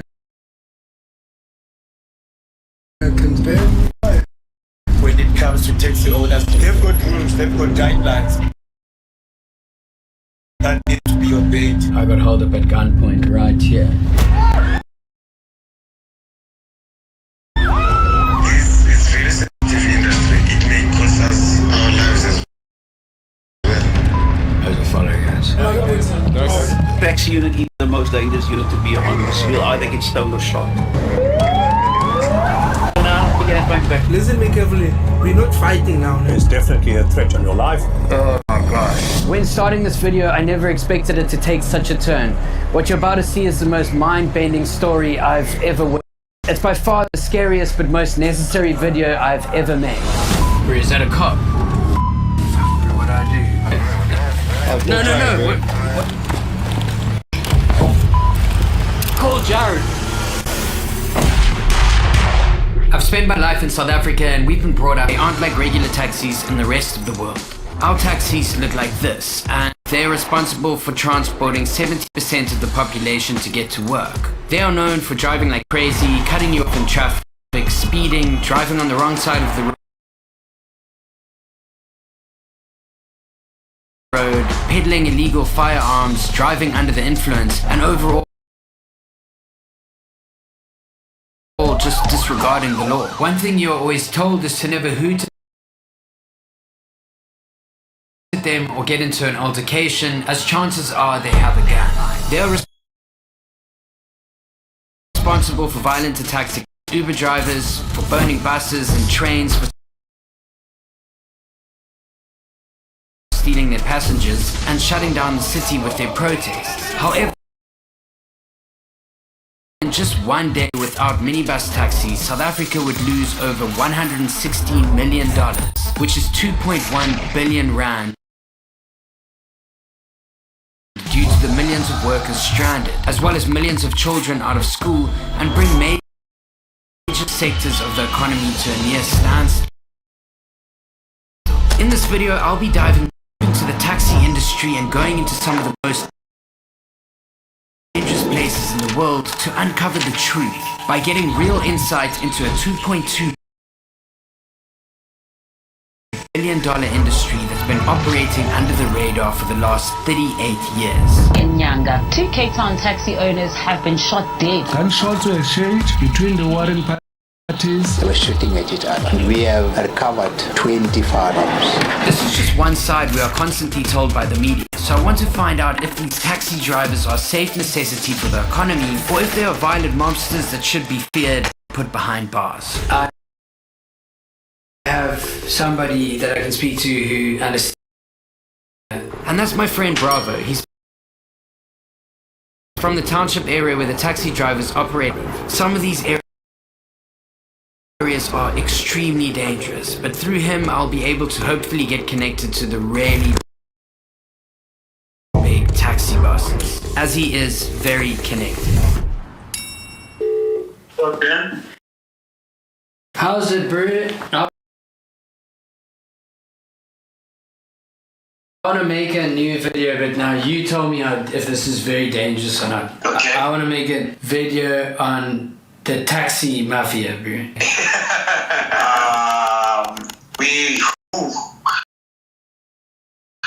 Yeah. That's a tough call. It's very sensitive industry, and it's gonna cost. It may cost us our lives as well. Do you have a specific person in mind? I want the main on the toppity top. Wow. But like, getting to you. Perfect, brother. Thanks, G. Okay. This is gonna be one hell of a scary video to make. While I waited to hear back from Bravo on the taxi boss's side of things, I decided to go down the government and try get hold of Alan Winde, who is the premier of the governing body in the Western Cape. All I want to find out from his side is I need to get like his understanding of it from a big overview of like running an entire state. If you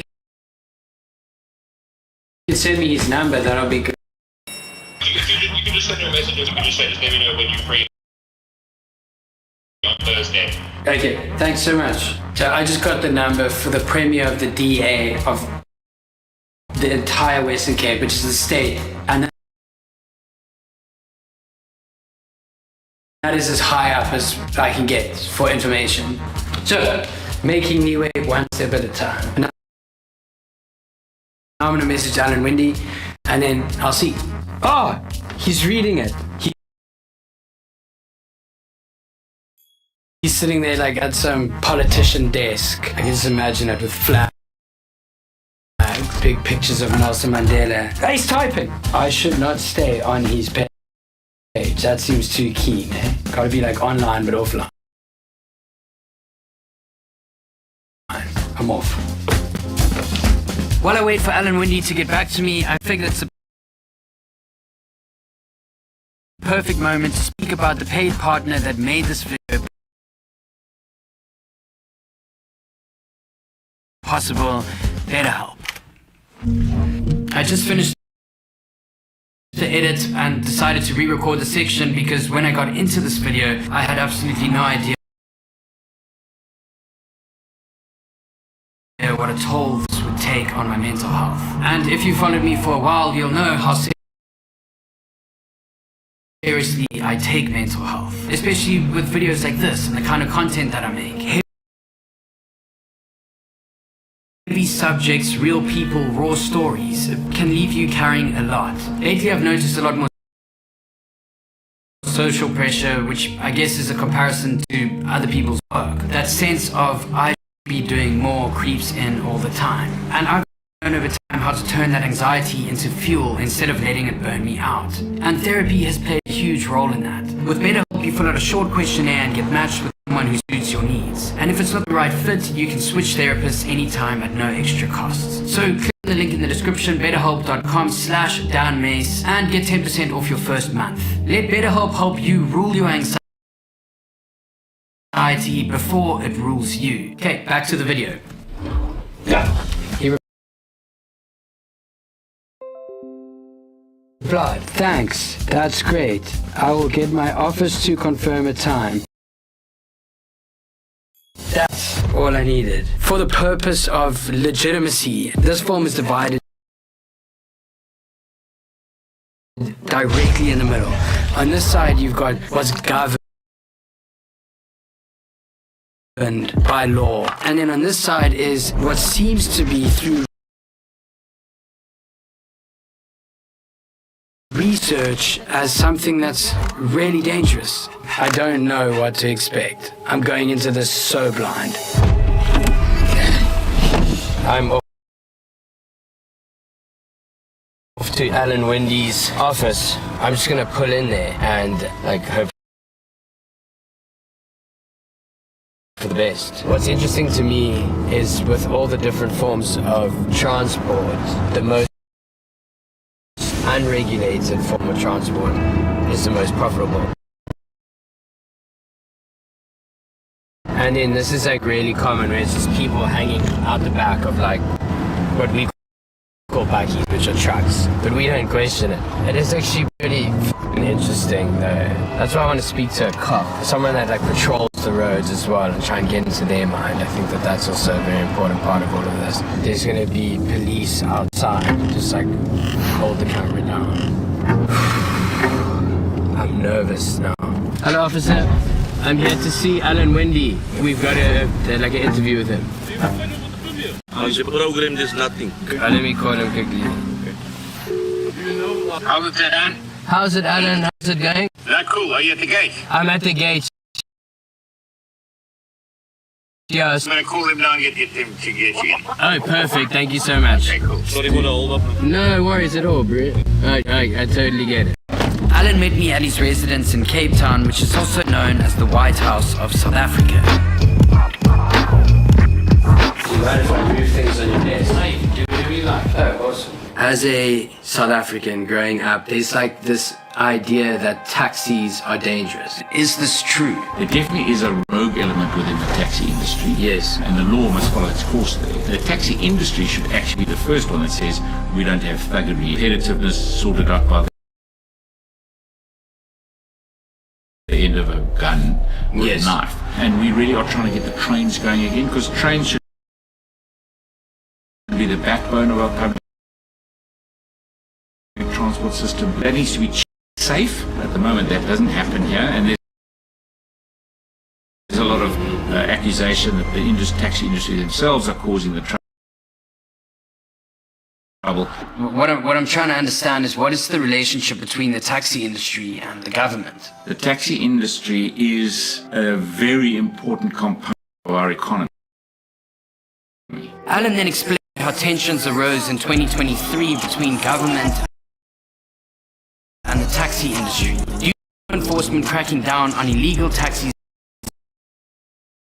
operating without a permit. This resulting in thousands of taxis being impounded.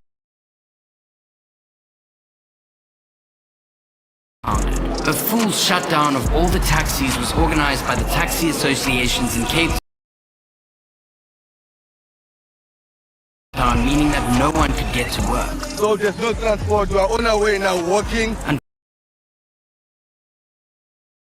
Fortunately, no other transport was used as people from the protest were accused of burning buses and not allowing personal vehicles to pass the road. The city was shut down for a week.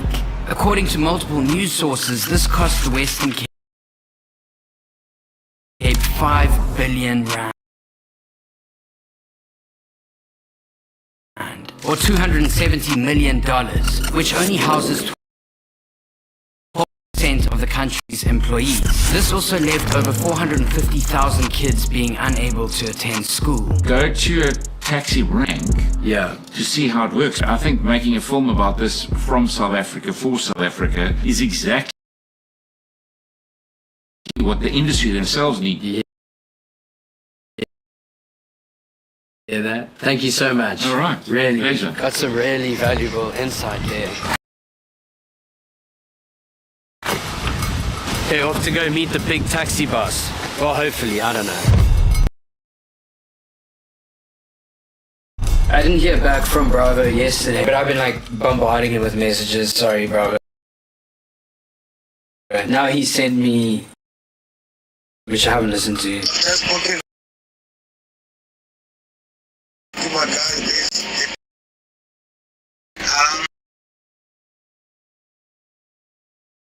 it's really not easy, that I can promise you. I've emailed like every single taxi service to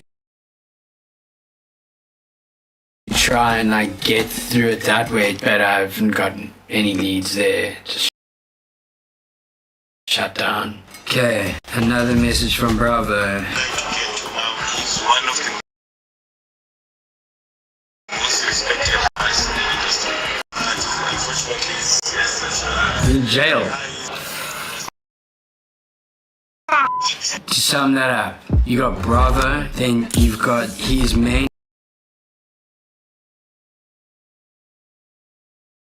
connection who's currently in jail, and then you've got another connection. I think this guy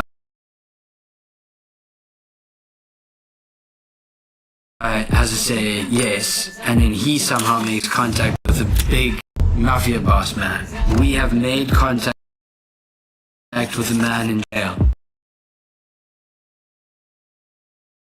That's step number one. That's a good thing. Tomorrow's another day. I'll be back on it. Day number 6 today into this investigation. Bravo then insisted it would be best to meet up in person as he started to get a bit hesitant.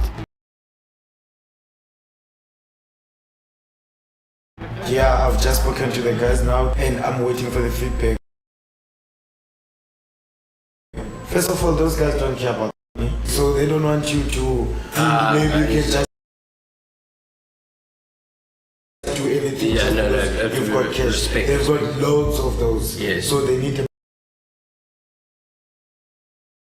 proper approach. But if they give us a green light, then nobody's gonna oppose it.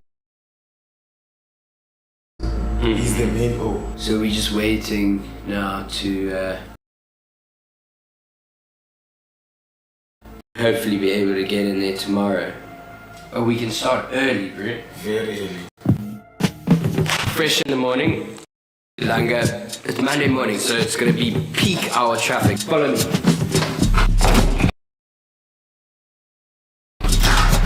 Let's do this. Last night, after a few more discussions with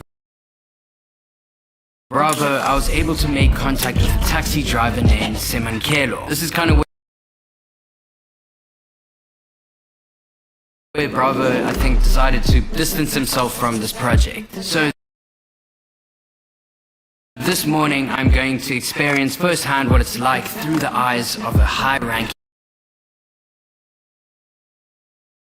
taxi taxi driver. Hey guys. Hey, sharp. Are you guys waiting for a taxi or are you gonna jump in the Golden Arrow? We're waiting for a taxi, yeah. And why do you take a taxi and not the Golden Arrow bus? The Golden Arrow bus here is standing for it's just till 6 o'clock and then they will go to their station. Thank you so much, bro. What we found out this morning is that the buses only start operating at around 6 and later than 6. Everything else is just minibuses. They start work at 4 a.m. Look here. Minibus.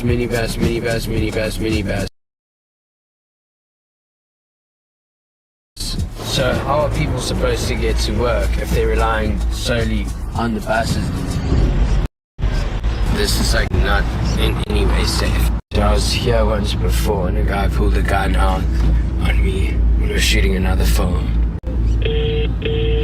Hello?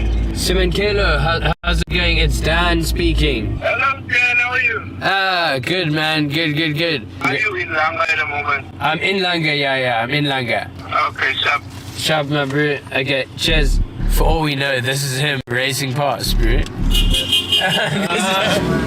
I'll follow you. How random is that, bro?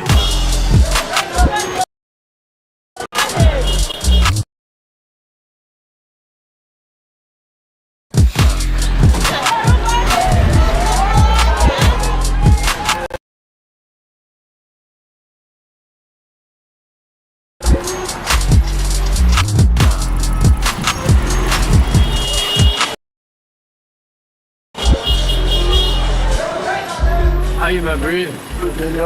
I'm great. Yeah, this is you. Because you're the cleanest taxi in the whole run, my bro. We're just about to do a pickup and then we're gonna drive around. I go in the car so long. You can go in.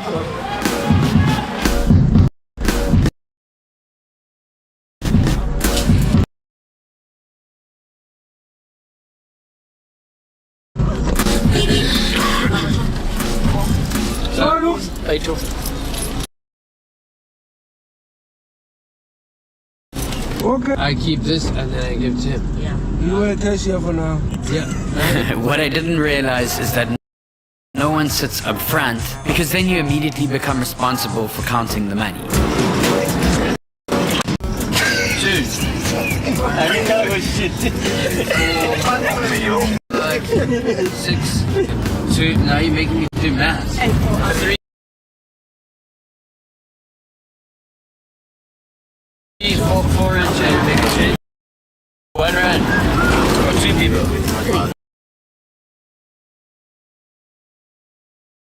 3 people.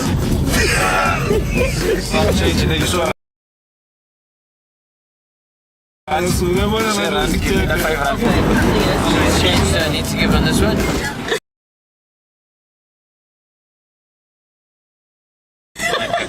4 rand change there. Don't worry, bro. I've got it.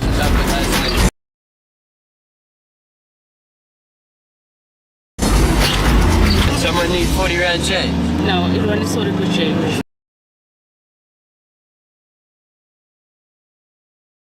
Everyone's fit. We are up now. Somehow.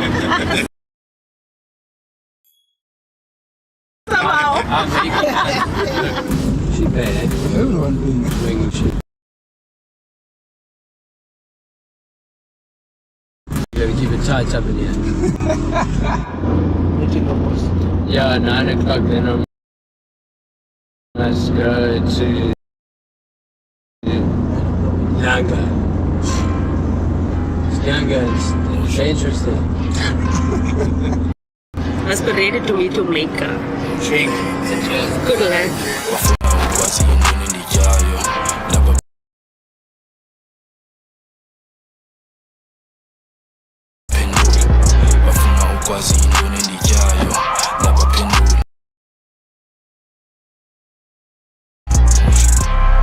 I then met up with La, who is the plug to get me into Langa as safely as possible. Now we're going into Nyanga.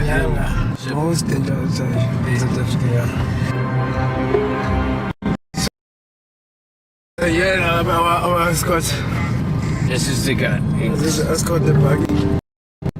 He's making sure that no one's gonna shoot at the car.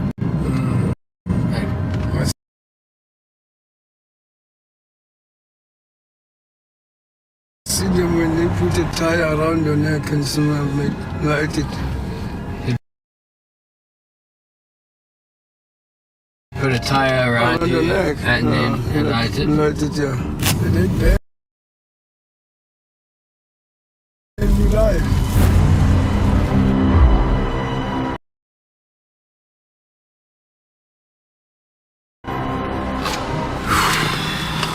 Time to do the escort then took us to the main offices, which just didn't turn out the way I expected.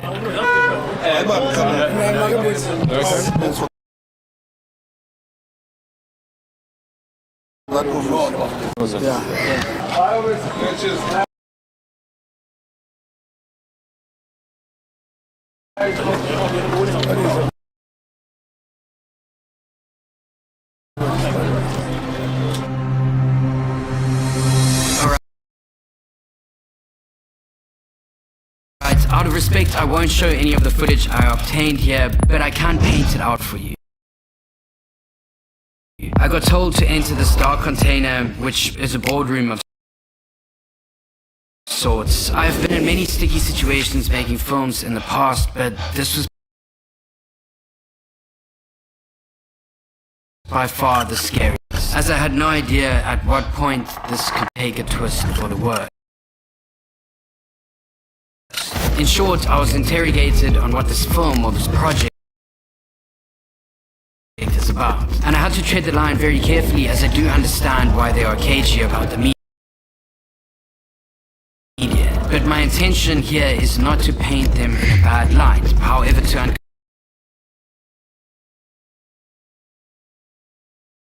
uncover the truth. Unfortunately, they were still skeptical, and I was given a number of some other guy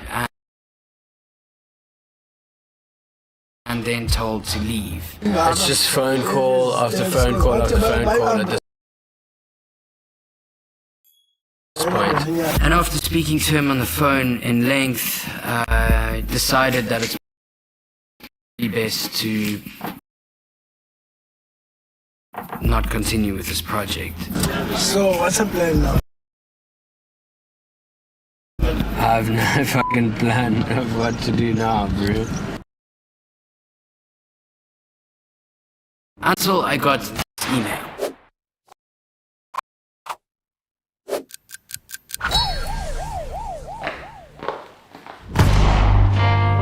It's just past 4 a.m. and I'm about to go in undercover squad cars with the police to patrol the highway and see how. Now that I've experienced what it's like to be inside a unregulated taxi, it'll be great to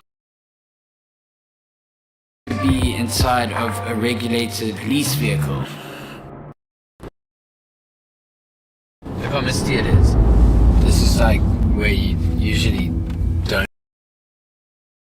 want to be. The place is just filled with traffic cops. I don't know where we're going. I then met up with Inspector Besaidenote, who leads the taxi task team where they patrol the roads, mainly looking for taxis operating illegally. We're waiting now. The police are doing a briefing over there, and we don't have bulletproof vests, and they will have bulletproof vests. Apparently there's a lot of shootings and stuff. This is the most dangerous traffic task team to be a part of due to the volatility of the taxi drivers, in most cases leading the officers on high-speed chases and into the township areas where they are met with gunfire. So in one morning, how many impounds do you reckon you do? in the evening, darkness, that's the best element of surprise. And just like that, it literally took him 3 minutes to find the first suspect. We're gonna pull this one over. Should we stay in the car? No, you can get up to one. Your driver's license, could you please, and your permit? See down the road there is another vehicle.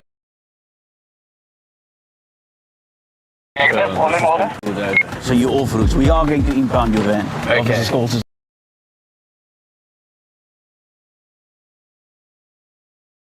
Driving his vehicle now. Because he's dropping off staff now, picking staff up. Well, he's only dropping it off now, he's not picking them up again. This is 65,000 rand. Do you have to pay it then and there? Or No, he's going to go to jail. I think we're going to go and... Yeah, you see another taxi now. Your driver's license, quickly please, man. Aren't you supposed to be doing a pre-trip inspection before you drive? No, I'm charging him now. And looking for what? And I'm going to suspend his car as well, because his car's got no headlights, no taillights. You have to physically go drive in Nyanga. There you don't do a traffic stop. Yes, I mean, chances of you getting shot is about 99%. Really? No way. So I ran it through the police now. Police said this thing is still positively stolen and circulating in the system. So now I'm going to back to police.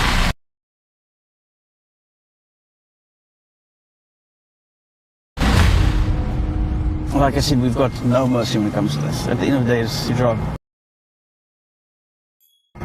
As much as there is law that has to be enforced, I just can't help thinking that some of these men are just fathers trying to support their families. After a new wave of conflicted emotions, I realized once again the importance of telling the story. So it's time to dive right back in. I understand the route I took in the beginning to make contact with the head of the entire taxi industry, Mandla Hermanus, was wrong and why I got turned away. And this is because the media just extorts the approach, which is to speak to the person one under Mandla and win his trial over first. And if I can do this, I know that through Alan Windy, I can get in with the main head of crime and traffic law enforcement, JP. Basically, in essence, these two are the rivals on top of all this chaos. And then I'll finally have the answer to the ultimate question, which is, are the taxis the best solution for transport when looking at the economy as well as safety? Are they just violent mobsters that should be put behind bars? Okay, now time to meet with the person one underneath Mandla, just Nkululeko, the PRO for Carter, and this meeting means it's back to Nyanga for me. Can't believe I'm going back to Nyanga. Thought the last time would be my last time there. And I've got no escort this time or security. Here's the container that they fucking put me in the last time. Look at this. Just a week ago, this is where they burnt a whole bunch of taxis. Everybody seems a little bit more laid back. I don't know if it's because we've gone through like the right chain of command. Might be wrong though. The goal is to get to Mandla, and I've got to get through this to get to Mandla. Yeah. Nkululeko. Pleased to meet you then. Good to meet you. Would you say that the impounding is like one of the major problems? People are out of business of impounding. Yeah. Just ask yourself why the Western Cape is so passionate about impounding our the black person, and then this run successfully by the black person. The government always want to see how do we run this business so successful. This business is not subsidized, it is run from the pocket of a certain individual. There might be wrongdoings here and there, but we want this industry to be respected by the community as well as the government, of which it is not easy under these circumstances that we are facing. point in time. Remember the taxi, there's a lot of people that are fed by that taxi. You look at the driver's got a wife and kids. There's a car wash that needs to be fed by that driver. There's ladies that are selling stuff at the taxi rank. That taxi doesn't only belong to the owner. That taxi is feeding a lot of people, of which the government would believe is failing to do that. Thank you so much for your time. That was really, really great. I was able to get Mandela's number, which is good. I'm a taxi bus. You too. After my experience far, I've come to realize the devastation that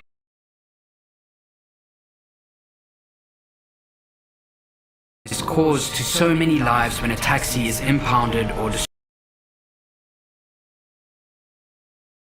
destroyed. My question here is, why are so many getting impounded? Is the system actually working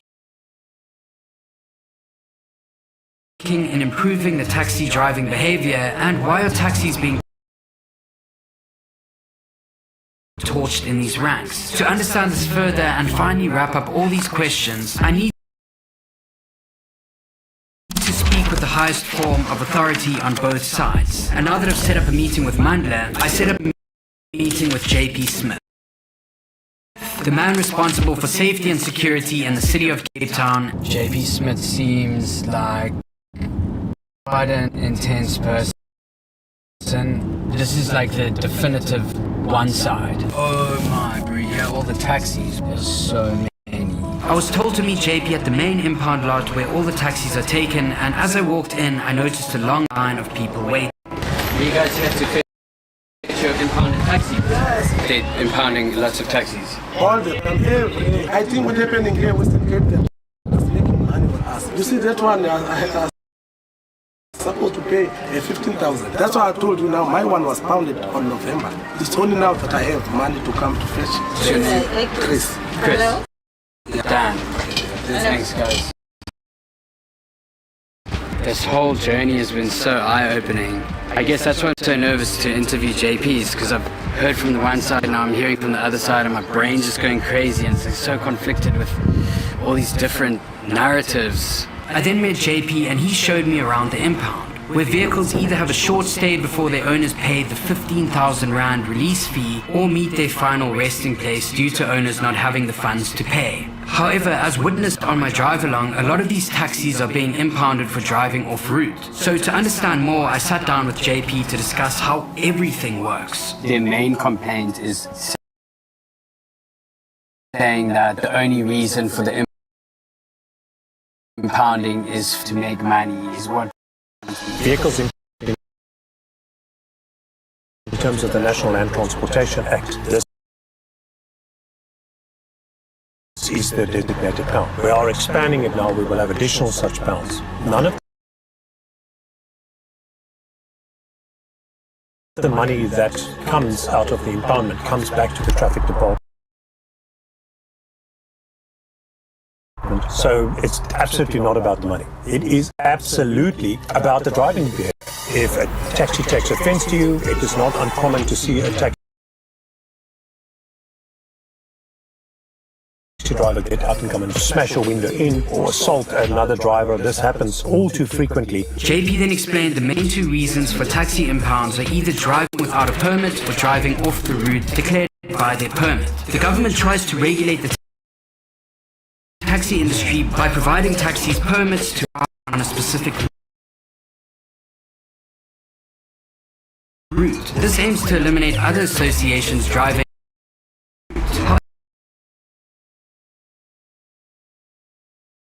However, as seen in this video, that obviously doesn't work because of where these taxi drivers live. Some of them literally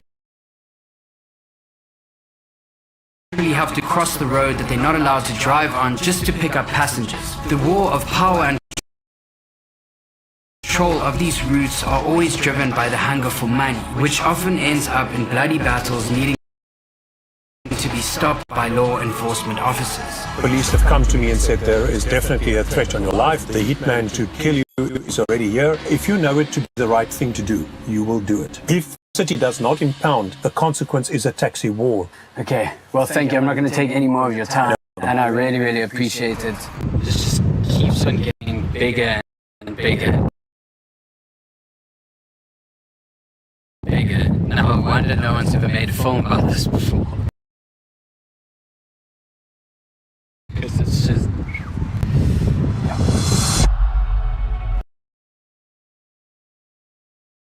Looking back, it's really hard to explain how deeply the journey has affected me. I've made real friendships on both sides of a broken, violent system. People who have welcomed me in their lives with open arms and unfiltered truth. As a filmmaker, I'm supposed to stay neutral. But how do you stay impartial when you've seen the cost of corruption through someone else's eyes? Tomorrow is the final day of filming, and maybe, just maybe, I'll find the missing piece. The glimpse of hope that the system can change. And the pain carried through every interview, every street corner, might finally make sense. I spent all of last night writing 8 very, very intense questions. These questions could be pushing a little bit too hard. However, this is what will sum up this whole film. I do feel that it's very fair, but I am nervous. I don't want this to take a wrong turn. We are about to pull up to Mandla Manus's main office. This documentary is also... Oh my god! Whoa! Taxi almost knocked into. Ironically, can you imagine getting knocked by a taxi like right outside here? This last question is what will sum up this entire film. Just don't know if he's gonna answer it or not. What's crazy is this, like, now we in this like controlled building. We're going from like the informal settlements, and now we in like this very big building. The main, the tip top. Man, they're great to meet you. We made it. Setting up for Mandla's interview. Everything in here is like very organized. What would you say the real reason behind the reoccurring violence within the taxi industry? Is it or is it the lack of regulation? It starts with the turf wars, and it starts with sometimes it's a bigger association wanting to take over a route that belongs to a small association. There's no requirement for Santaco to give input to say whether the government can or cannot issue an operating license. So that relationship is always between the operator and the Department of Transport. We actually wrote to the City of Cape Town to say, please have cameras around the taxi ranks. But that has still not happened. Over 100 minibus taxi operators killed in 1 year. Wow. So I don't think our lives matter that much to government. Sure. Yeah, so they are not bothered. What is like a better system look like? The impoundment, it has not changed the driving behavior, but it has punished the operators and made millions for the city. If as Taco, we can actually have a control room to monitor the driving behavior, because as soon as drivers start to realize that their actions are being monitored, that's when their behavior changes. That's when our vehicles become safe. There was a program called, and it did exactly that. The Blue Dot program was a Western Cape government initiative to improve minibus taxi safety, reliability, and professionalism. Taxis were fitted with trackers to monitor driving behavior, and operators earned financial incentives for safe driving. The program reduced accidents and improved commuter satisfaction. But it ended due to funding constraints, despite positive impacts. These things could be done with half the money that goes to the bus companies, and they get 1.3 billion every year.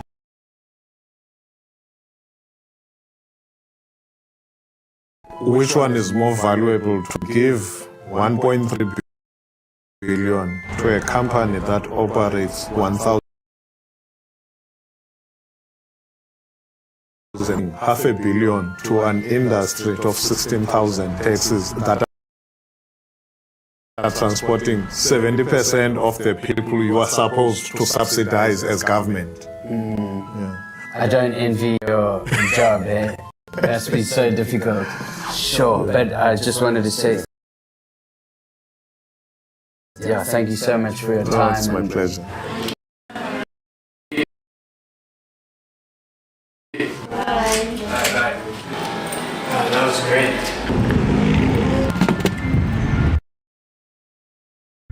Crazy how scared I was before going in, and then meeting Mandla, and he's just so open. He just wants to share his side of the story and head back and do my final breakdown. Okay, here's my conclusion. The taxi industry in the Western Cape is not just transport, it is survival. It moves millions of people every single day. Low-income workers, school children, single mothers, all relying on a system born from apartheid neglect. But that system is chaotic. It is unregulated, untaxed, and often violent. And that chaos is not random. It is what happens when people are excluded from the formal economy for generations. For the most part, taxi drivers are not criminals, they are survivors. Most of them do not have degrees, they have debt, they have families to feed, they have no safety net. But yes, they are warlords, there are power struggles, just like in any industry. And there is millions in untaxed cash moving through the system. The government responds with regulations, impoundment, corporate-run alternatives. But to the drivers, this feels like punishment and not partnership. If we want real change, we need a deal, not a crackdown. Let the drivers co-own their future. Create fair taxation that does not destroy livelihoods. Digitize the system. Set safety standards. Protect the child trying to get to school and the driver just trying to get home. Again, this is not about transport, it is about dignity. It is about power. It is about survival. Solve that and we do not just fix taxis, we lift the country.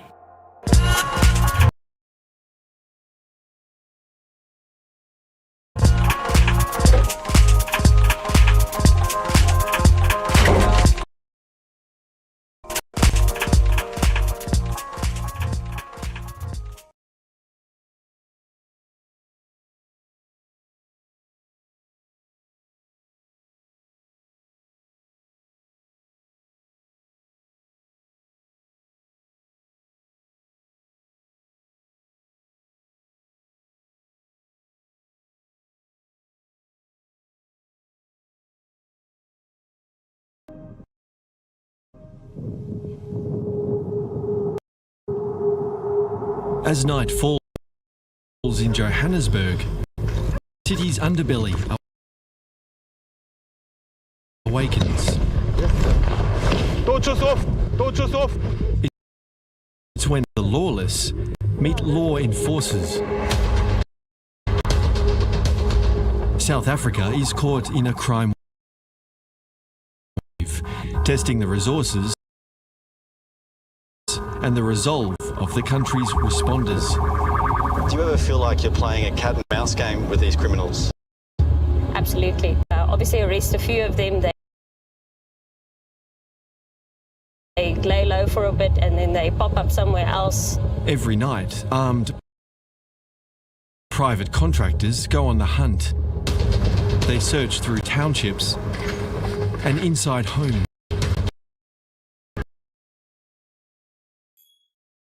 It's not cash or gold criminals are after, but copper. Found in everything from traffic lights. This one is stolen. To railway lines and underground phone cables.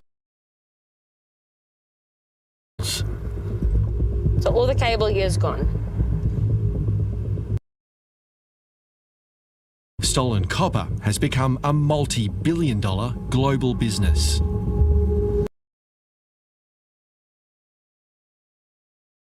And that's deep, isn't it? Are they dug by hand? By hand, using a pick and a shovel.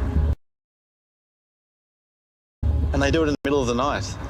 So copper thieves have come and dug this trench. It starts from the road over there and it continues all the way down here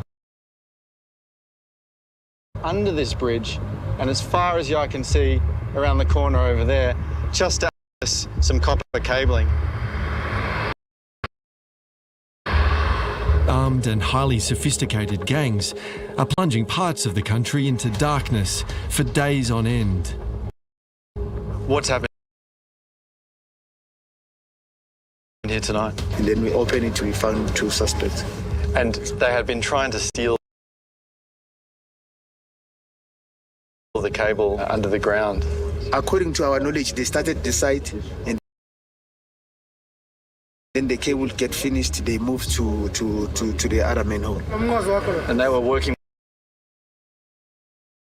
with a criminal syndicate. They're working with a criminal syndicate. So whoever paid them this money, paid them to remove this cable. Copper is critical to the production of clean energy. And worldwide, hot demand. A global shortage is driving its price to record heights. I'm here to find out how the world's green technology boom has made copper one of the world's most sought after commodities on the black market, and why criminals like this are willing to risk their lives to steal it.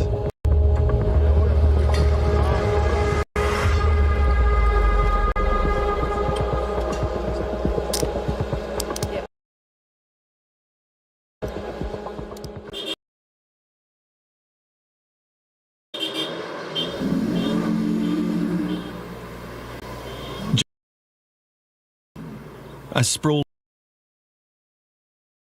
metropolis at the heart of South Africa's modern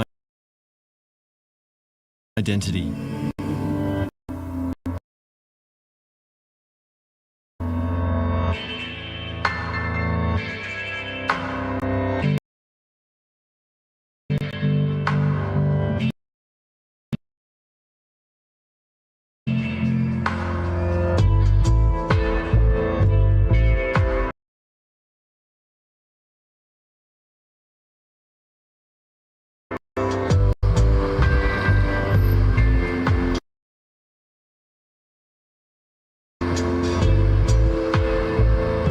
It's also a city in decay. Poverty, lawlessness and corruption. A third of the working age population are jobless.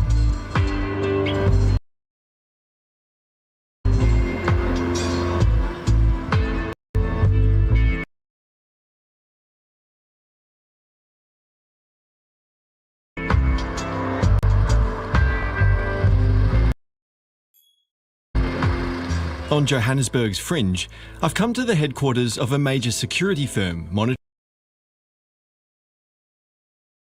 criminal activity around the clock.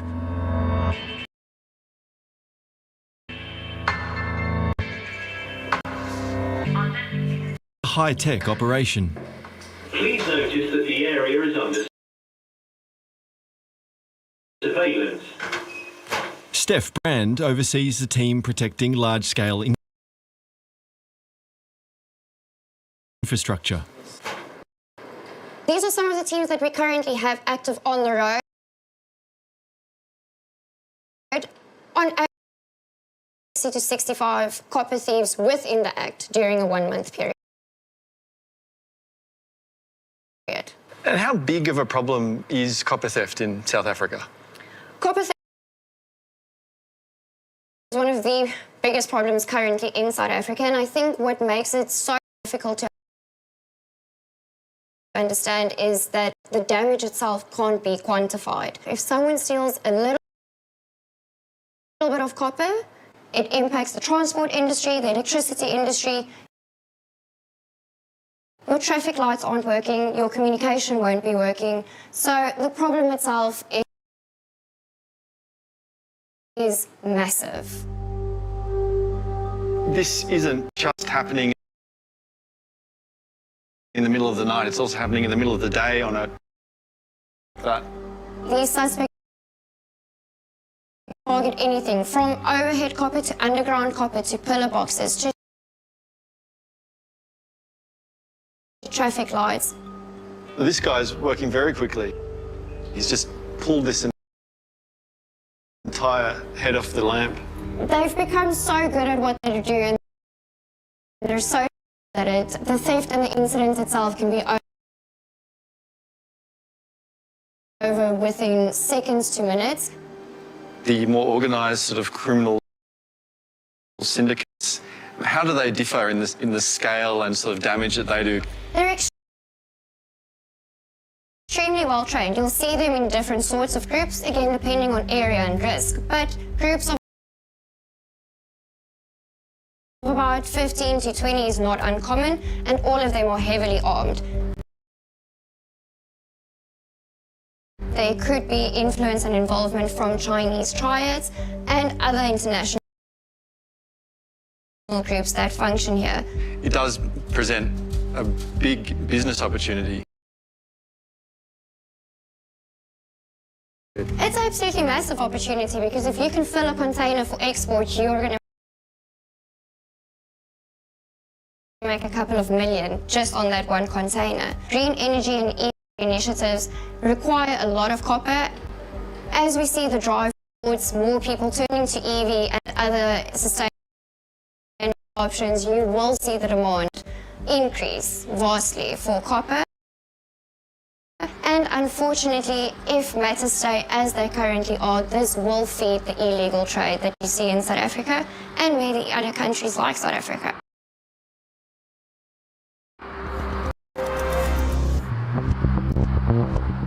Wherever there's copper to be stolen, thieves leave a trail of destruction. And you don't have to look far to see it.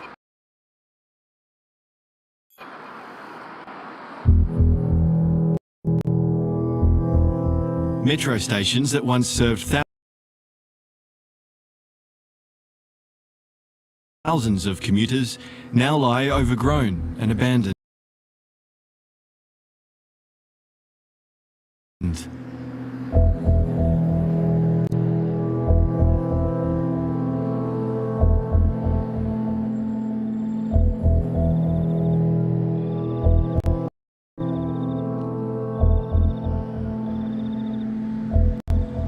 It's 11 p.m. and we're in an industrial area of Johannesburg.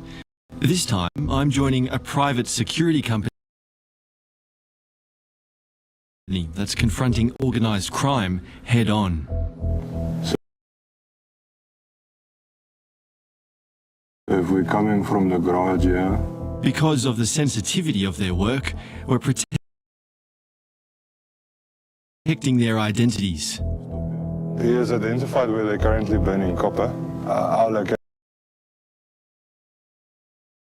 will be here, so it's literally down the road. The team from Blue Hawk Tactical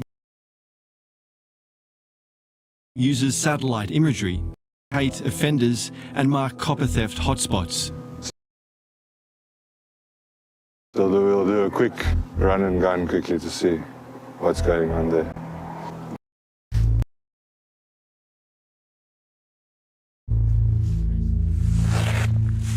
We can expect some pushback from them. They're usually armed. It's with a team We don't expect it'll be over in a flash. Before they know, they'll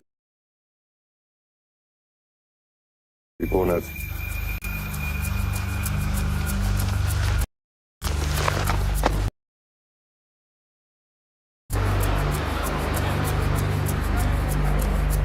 We used to get 1 or 2 copper theft crime reports per week, and currently we're getting them every single night. So there are some copper thieves just up the end of this road here, so we're heading there now to try and cut them off.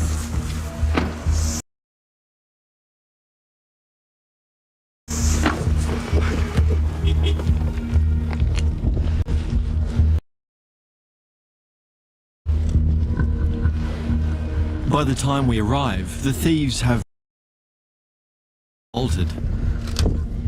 You can so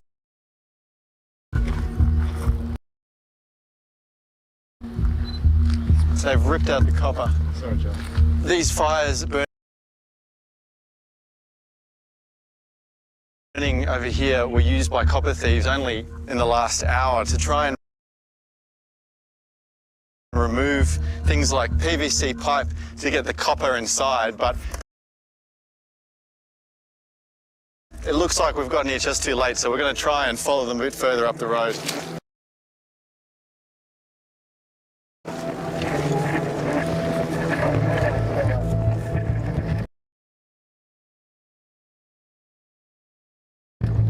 The control room just notified us that they're busy in Benoni digging for cable. Okay.